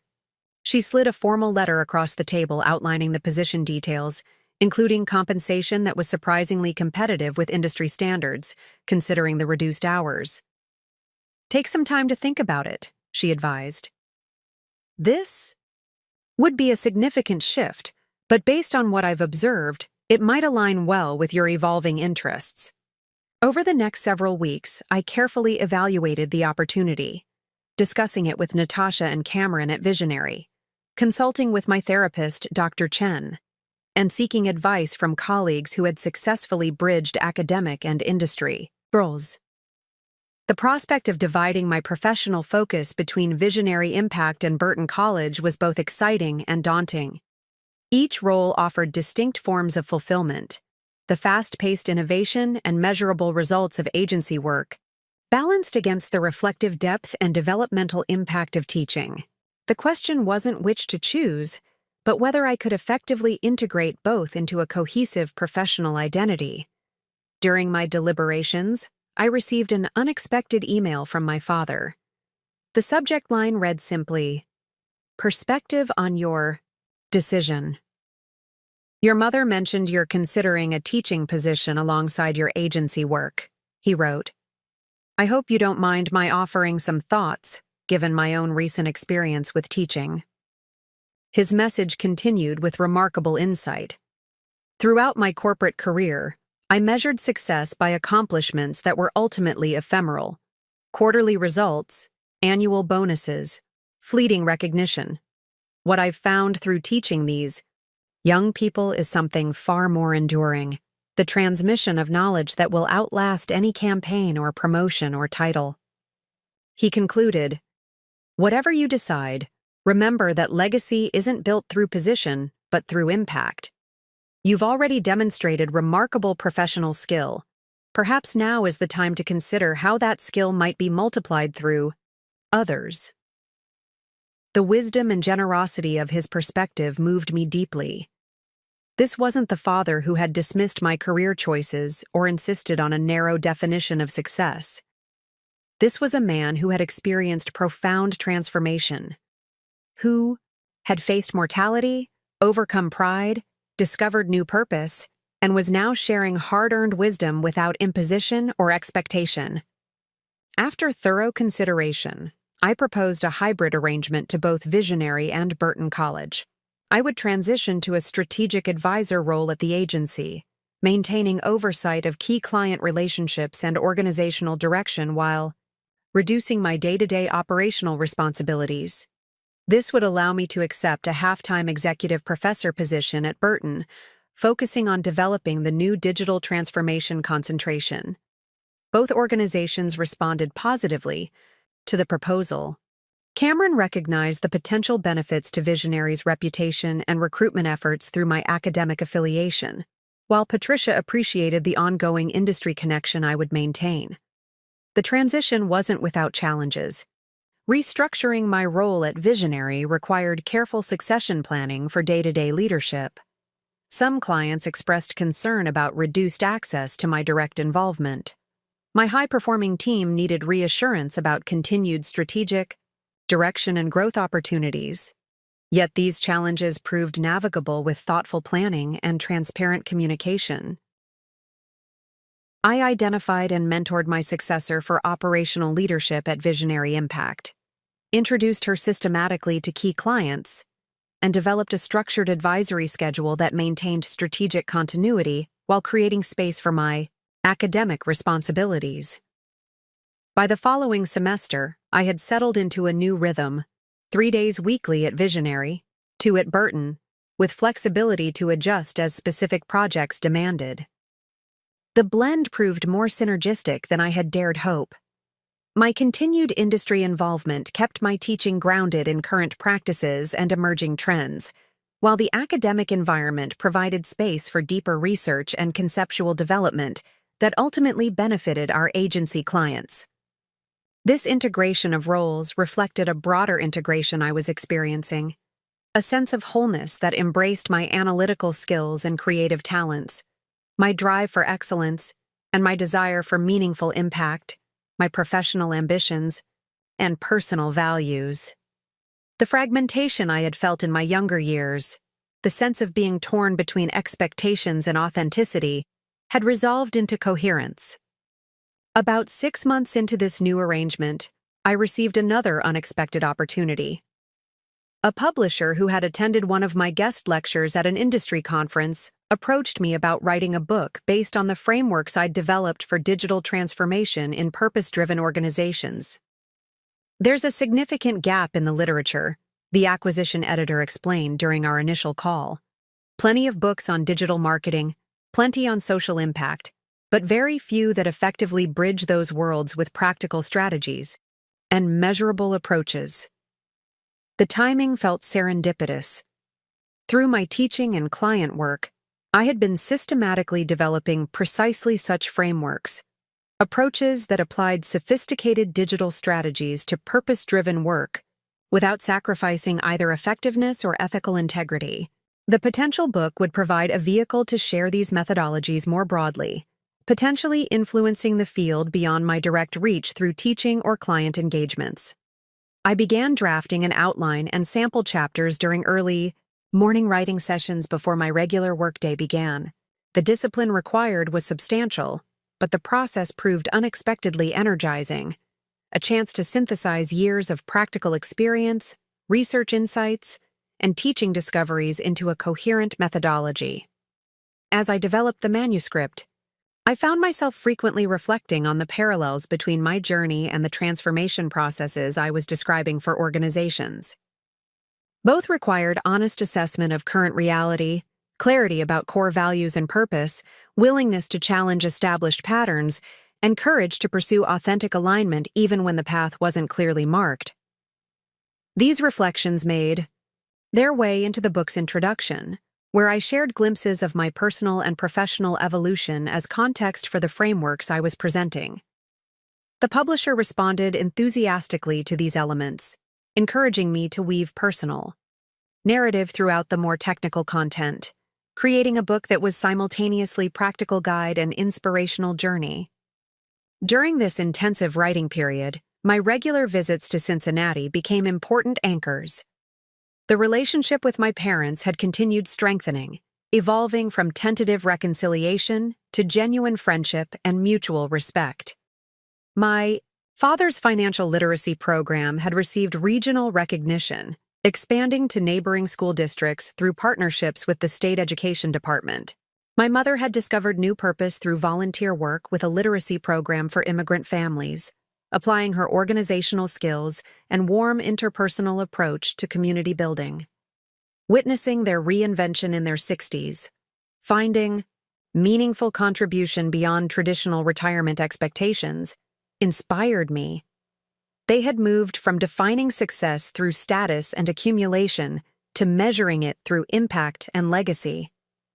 The transformation mirrored my own journey from achievement-oriented ambition to purpose-driven contribution. During one visit home, my father invited me to observe one of his advanced financial literacy sessions at a local high school. The classroom was packed with teenagers who, contrary to stereotype, were thoroughly engaged with his presentation on entrepreneurship principles. The mutual respect between my father and these students was immediately apparent. He spoke to them as capable future leaders rather than kids to be managed, and they responded with genuine interest and thoughtful questions. Watching him in this environment, animated, patient, simultaneously teaching and learning, I was struck by how different he seemed from the rigid, status-conscious father of my youth. The heart attack and financial crisis had broken something open in him, creating space for authentic reinvention and deeper connection. After the session, several students approached him with follow-up questions or to share ideas for their project-based assignments. He engaged with each one individually, offering encouragement and specific guidance without imposing his perspective. When the last student departed, he turned to me with a questioning look. "What did you think?" "I think you've found your calling," I replied honestly. "They respect you, but more importantly, they feel respected by you. That's rare and valuable." He nodded thoughtfully as we walked toward the parking lot. I keep thinking about all those years in corporate finance, the endless meetings, the political maneuvering, the focus on quarterly numbers. It felt so important then, but looking back, he shook his head. Most of it feels irrelevant now. But this, helping these young people understand financial systems, teaching them to make informed choices, watching them develop confidence, with concepts that intimidated me at their age, this feels consequential. "It is," I assured him. "You're giving them tools that will shape their entire relationship with money and work and value. That's a profound gift." "Funny how life works," he mused as we reached his car.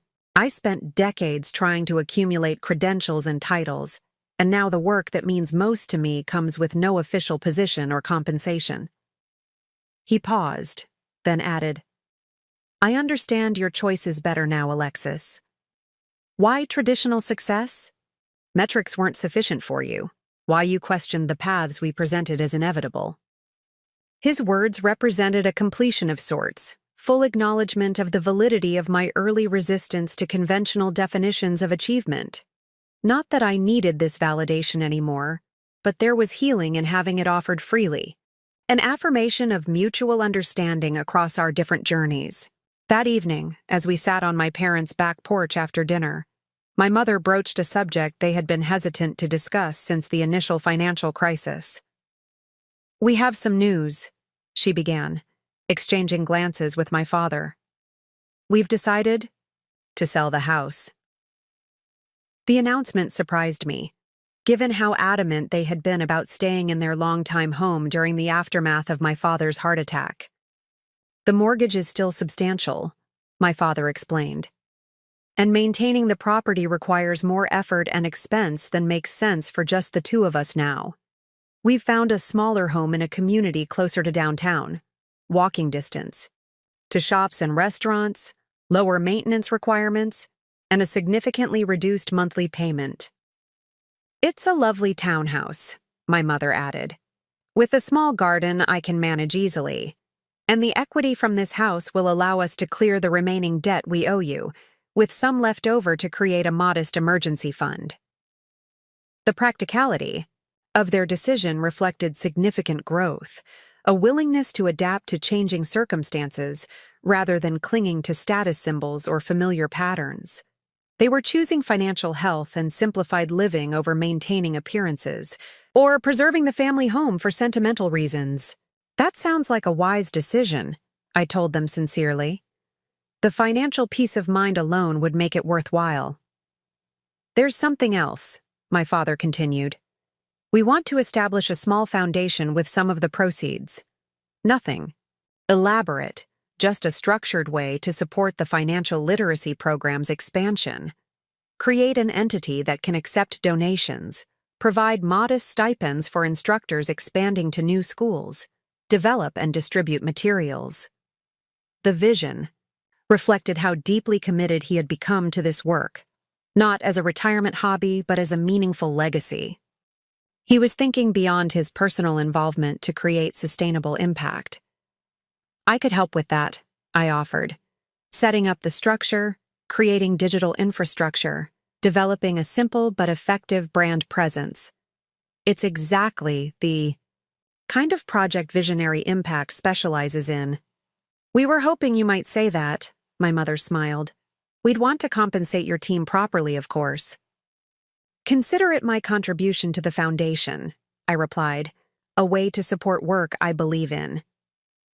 The conversation shifted to practical planning, timeline for the house sale, structure for the foundation, digital resources needed for program expansion. The ease with which we discussed these matters, financial, practical, aspirational, reflected how completely our relationship had transformed. No power struggles, no unspoken judgments, no competing definitions of success or value, just three adults collaborating on meaningful projects aligned with shared values. Back in New York, energized by this evolving family connection and the progress on my book manuscript, I continued developing both my academic and agency work with renewed clarity. The integration of these professional dimensions felt increasingly natural, the reflective space of academic exploration informing the practical application of client projects, the immediate feedback of industry work, grounding theoretical development in tangible outcomes. My book manuscript progressed steadily, the publisher's early feedback enthusiastic about both the practical frameworks and the personal narrative elements. The working title, Digital with Purpose, Transforming Organizations for Meaningful Impact, captured the central thesis that technological tools were most powerful when deployed in service of authentic mission rather than as ends in themselves. As the completion of the manuscript approached, coinciding with the one-year anniversary of my hybrid role arrangement, I received a call from Cameron Phillips that would present yet another unexpected direction. The board and I have been discussing Visionary's long-term strategic development, he began without preamble, his characteristic directness apparent even over the phone. The success of Visionary Impact has demonstrated significant potential for purpose-driven digital transformation. As a core business focus, not just a specialized division. I listened with interest, unsure where this was heading. We're considering a substantial pivot, repositioning Visionary as the premier agency for organizations driving positive change, from nonprofits to B Corp to impact-focused divisions within traditional corporations. Your division would essentially become our primary business model, with traditional corporate marketing as a secondary focus rather than the reverse. The potential shift was dramatic, transforming a conventional digital agency into a purpose-centered organization. The implications for staffing, client relationships, revenue models, and organizational culture would be far-reaching. That's a significant strategic evolution, I observed. What prompted this consideration? Multiple factors, Cameron replied. Industry differentiation in an increasingly crowded agency landscape, recruitment advantages in attracting top talent who want meaningful work, growing market demand as more organizations prioritize purpose alongside profit. And frankly, the financial performance of your division has demonstrated that purpose-driven work can be economically viable when approached with the right frameworks and expectations. He continued, We'd like you to lead the development of this strategic pivot, not day-to-day implementation. Your academic role remains valuable to us for industry positioning, but the conceptual architecture and transition planning. Essentially, scaling what you've built with Visionary Impact across the entire organization. The proposal represented an extraordinary opportunity to influence an established agency's evolution toward greater purpose alignment, potentially creating ripple effects throughout the industry as competitors observed the shift. It was also a remarkable validation of the approach I'd championed, often against significant skepticism about its viability and scale potential. I'd need to understand more about the board's commitment level and timeline expectations, I responded. This kind of transformation requires deep alignment from leadership through implementation teams. It's not just a repositioning exercise, but a fundamental identity shift. Completely agree, Cameron said. The board is prepared for a multi-year process with appropriate resource allocation. We'd like you to develop a comprehensive transformation roadmap, including philosophical foundations, operational implications, and implementation phases. After our call, I sat at my desk overlooking the Brooklyn streetscape, contemplating this unexpected development. What had begun as a modest pilot program, a small team applying digital expertise to purpose-driven organizations, had demonstrated sufficient success to potentially reshape an entire agency's direction.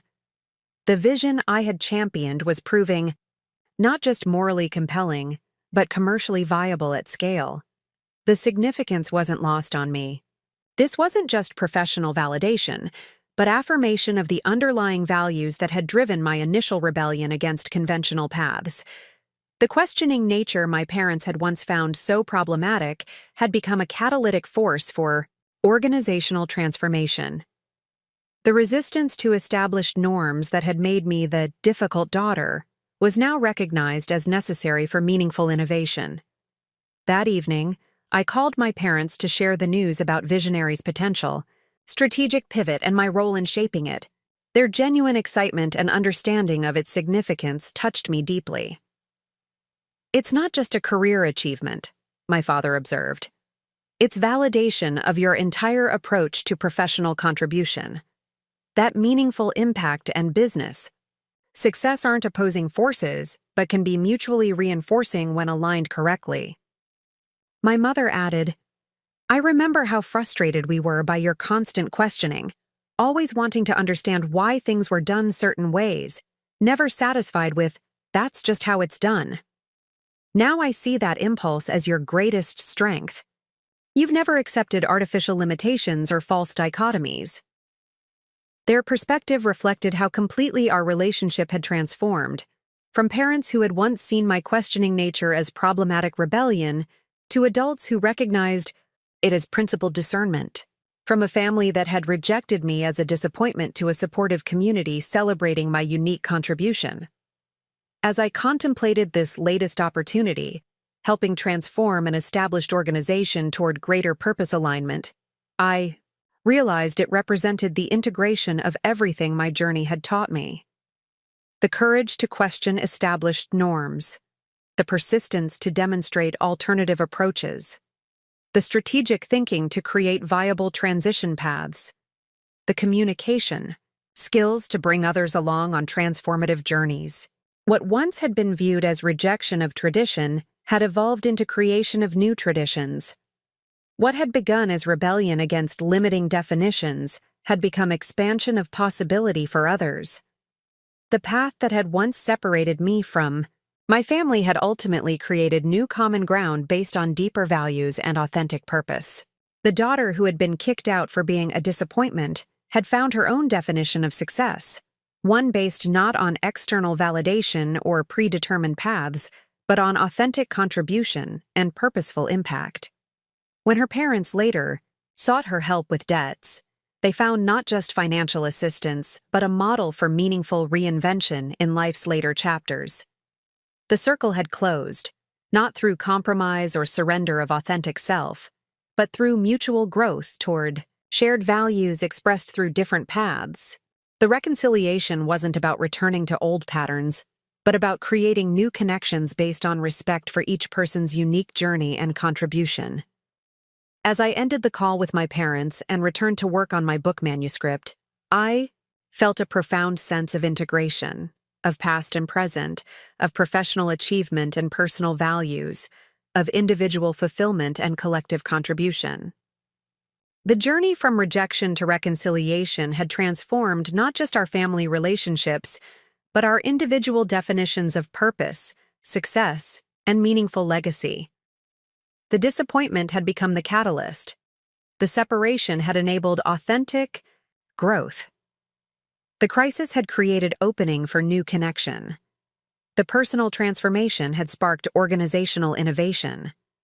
And the full circle moment had revealed that sometimes, the paths we're warned against are precisely the journeys we most need to take. Not to prove others wrong, but to discover our unique contribution to a world hungry for authentic purpose and meaningful change. The strategic pivot at Visionary became my central professional focus over the next several months. Transforming an established agency with traditional corporate clients into a purpose-centered organization required both conceptual clarity and practical roadmaps.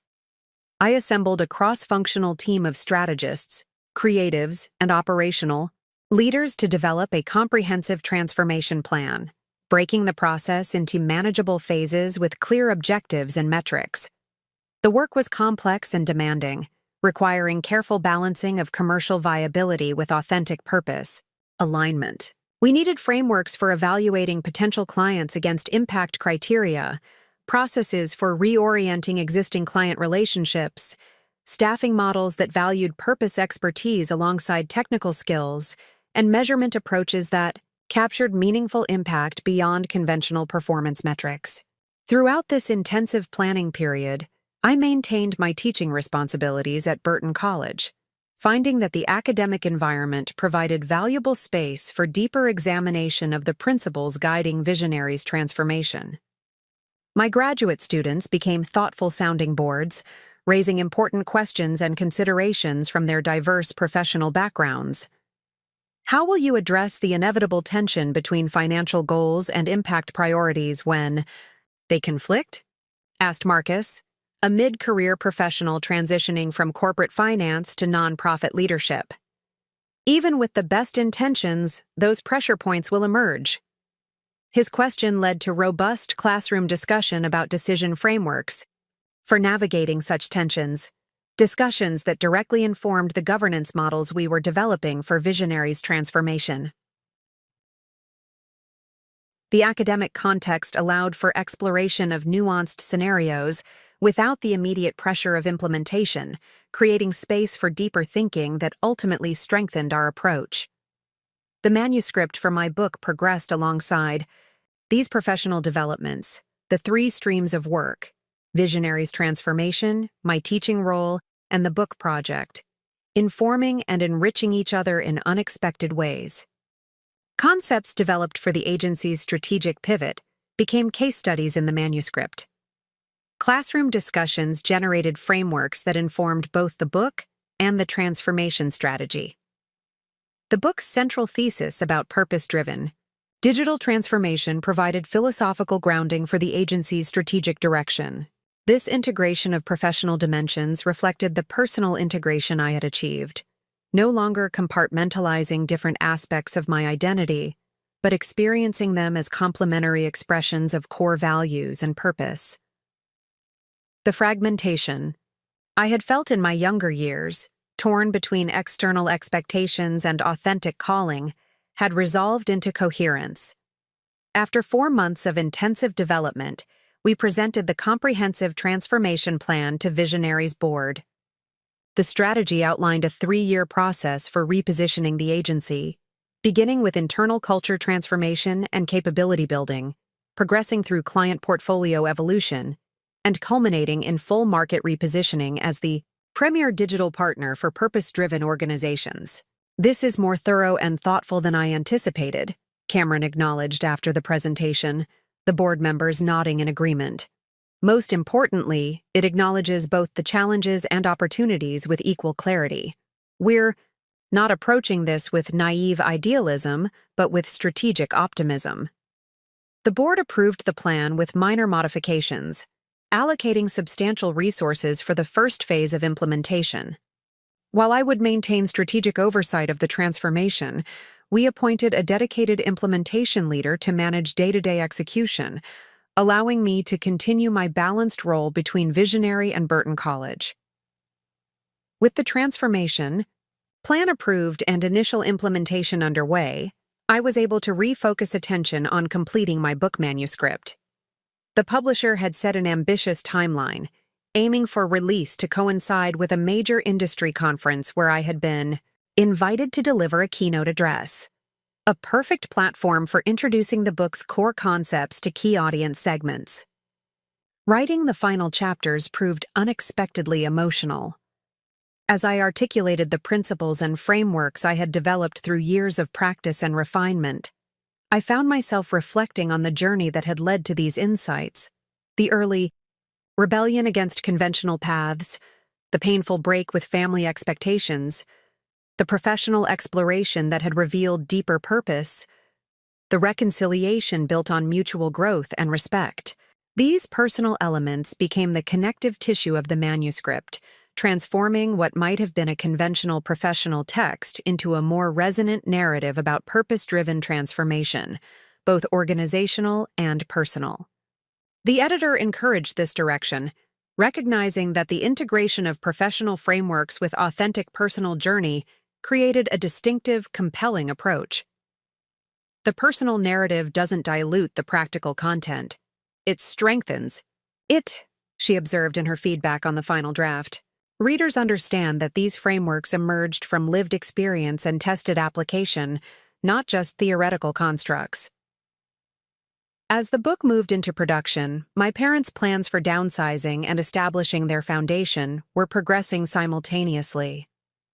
They had accepted an offer on their longtime home and purchased the downtown townhouse my mother had described, a decision that represented significant practical and psychological adaptation for two people who had once defined success through traditional suburban homeownership.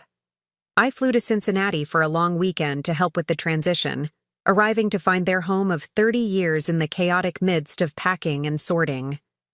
Boxes filled the living room, labeled for various destinations: new home, donation, children's storage. My mother moved through the chaos with surprising equanimity, making decisions about possessions that once would have carried significant emotional weight. "It's just stuff," she said simply when I commented on her composure. The heart attack changed our perspective on so many things. What matters is that we're creating a lifestyle that works better for us now, more walkable, more connected to community, less focused on maintaining property, and more on meaningful activities. My father was equally philosophical about the downsizing process, though I noticed he became more sentimental when sorting through certain items: photographs, my grandfather's woodworking tools, books that had influenced his thinking at various life stages. "I'm keeping the essentials," he explained as we categorized contents of his home office. "Things that either serve a practical purpose or carry genuine meaning. The rest is just accumulation." This discernment about what constituted essential versus accumulation represented remarkable growth for a man who had once measured status through possessions and professional position. He was distinguishing between items with authentic value and those maintained merely for appearance or habit, a distinction that paralleled his evolving definition of meaningful contribution beyond title or compensation. While helping sort family photographs, I discovered a box of memorabilia specifically labeled with my name.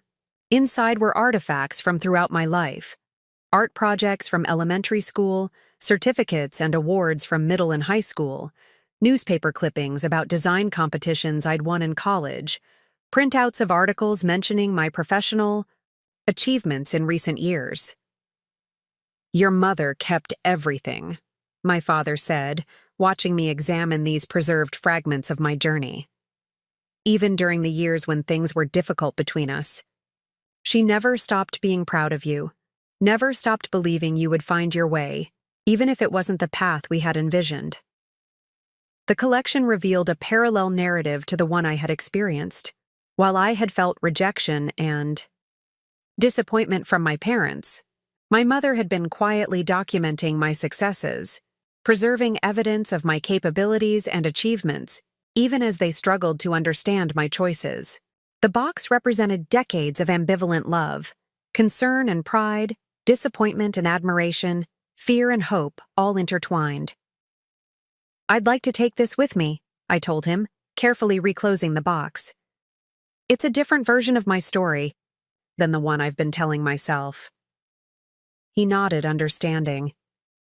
We all have incomplete narratives, don't we? Perspectives limited by our positions, our fears, our assumptions about others' motives.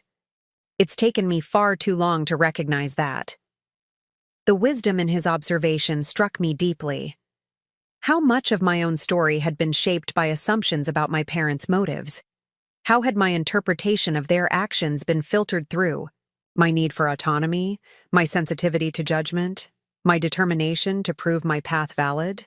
The memorabilia box suggested a more complex reality than the clean narrative of rejection and vindication I had constructed. That evening, after a day of sorting and packing, we took a break to meet with the attorney helping establish the foundation for my father's financial literacy program.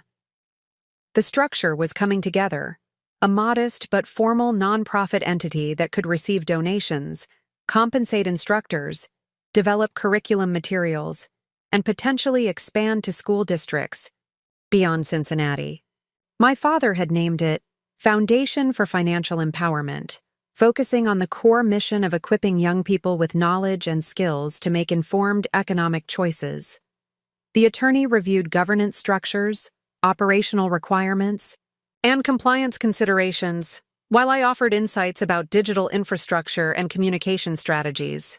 Watching my father engage with these details, asking thoughtful questions, considering long-term sustainability, focusing on mission alignment rather than personal recognition, I was struck by how completely he had transformed from the status-conscious corporate executive of my youth. He had discovered authentic purpose beyond position, meaningful contribution beyond compensation, legacy beyond accumulation. We'll need to develop a simple but effective website, he noted, turning to me. Something that explains the mission, shares student success stories, provides resources for educators interested in implementing the program, and eventually allows for online donations. That's exactly the kind of project Visionary Impact specializes in, I assured him. We could develop the entire digital foundation, website, content strategy, social presence, measurement dashboard, as part of our portfolio of purpose-driven work. My mother, who had been quietly listening to the technical discussion, spoke up. It would mean so much to have you involved in building this, Alexis. To have your expertise helping shape something your father cares so deeply about. The symbolism wasn't lost on any of us. The daughter once rejected for her unconventional path, now contributing professional expertise to establish her father's legacy project. The skills and perspective once dismissed as impractical, now providing essential infrastructure for meaningful impact. The cycle of rejection and reconciliation completing through collaborative creation. The attorney, unaware of our complicated history, simply nodded approval at this practical arrangement. Family foundations often benefit from integrating multiple generations' skills and perspectives. It creates both sustainability and evolution over time. On my final evening in Cincinnati, after another day of packing and sorting, my parents and I took a break to have dinner at a small restaurant in the neighborhood where they would soon be living. The area had transformed significantly since my childhood. Once empty storefronts now housed independent businesses, vacant lots converted to community gardens, new residential developments designed for walkability and community interaction. This neighborhood reminds me of parts of Brooklyn, I observed as we walked from the parking area to the restaurant. The scale, the mix of businesses, the sense of community identity. My father nodded agreement. That's part of what attracted us. After visiting you in New York, we began noticing how isolating suburban living had become, especially as we've gotten older. We wanted more daily interaction, more spontaneous community engagement. The restaurant exemplified this community-centered approach, a farm-to-table concept sourcing ingredients from urban agricultural projects, staffed by graduates of a local culinary training program for disadvantaged youth, with an interior designed to encourage conversation among patrons. The owner came to our table briefly, recognizing my parents from their visits during house hunting excursions. "The Chambers family, welcome back," she greeted them warmly. "Are you getting closer to the move date?" 2 weeks away, my mother confirmed. "We're introducing our daughter to the neighborhood tonight. She lives in New York but visits regularly." "Another urban dweller. Wonderful. We're building quite a community of people who appreciate city living with neighborhood feel." After she moved on to greet other patrons, I remarked on the owner's recognition of them. "You've already established connections here, even before moving in." "We've been intentional about it," my father explained. "Coming for coffee on weekend mornings, attending community events, meeting neighbors and business owners. We don't want to just occupy space here, we want to become part of the community fabric." This conscious community building represented another dimension of their transformation, from the somewhat isolated suburban existence focused on nuclear family and career achievement to intentional engagement with diverse community beyond conventional social circles. They were creating new patterns of connection and contribution in this stage of life. Over dinner, our conversation turned toward the future. My book release scheduled for the coming fall, the formal launch of my father's foundation after their move, my mother's expanding involvement with the literacy program for immigrant families, Visionary's ongoing strategic transformation. "It occurs to me that we're all in periods of significant transition," my mother observed. "Each of us evolving our contribution in meaningful ways, building on what we've learned through earlier phases." "Legacy work," my father added thoughtfully. "Not in the sense of monuments or recognition, but in terms of transmitting what we've gained through experience, knowledge, wisdom, perspective, to benefit others." The concept resonated deeply. We were each, in our distinct ways, focused on legacy building, creating frameworks, systems, and organizations that would continue generating positive impact beyond our direct involvement. This shared orientation had emerged not through following predetermined paths, but through authentic connection to purpose discovered through lived experience, including conflicts and reconciliations. "I've been thinking about the concept of disappointment," I said, referring back to the painful words that had ended my relationship with my parents years earlier. "It's an interesting term etymologically, literally meaning removed from appointment or discharged from office." My father winced slightly at the reference, but I continued. Being labeled a disappointment felt devastating because it suggested I had failed at an assigned role or purpose. But looking back, that moment of disappointment was actually liberation, freedom from a prescribed role that wasn't authentically mine to fulfill.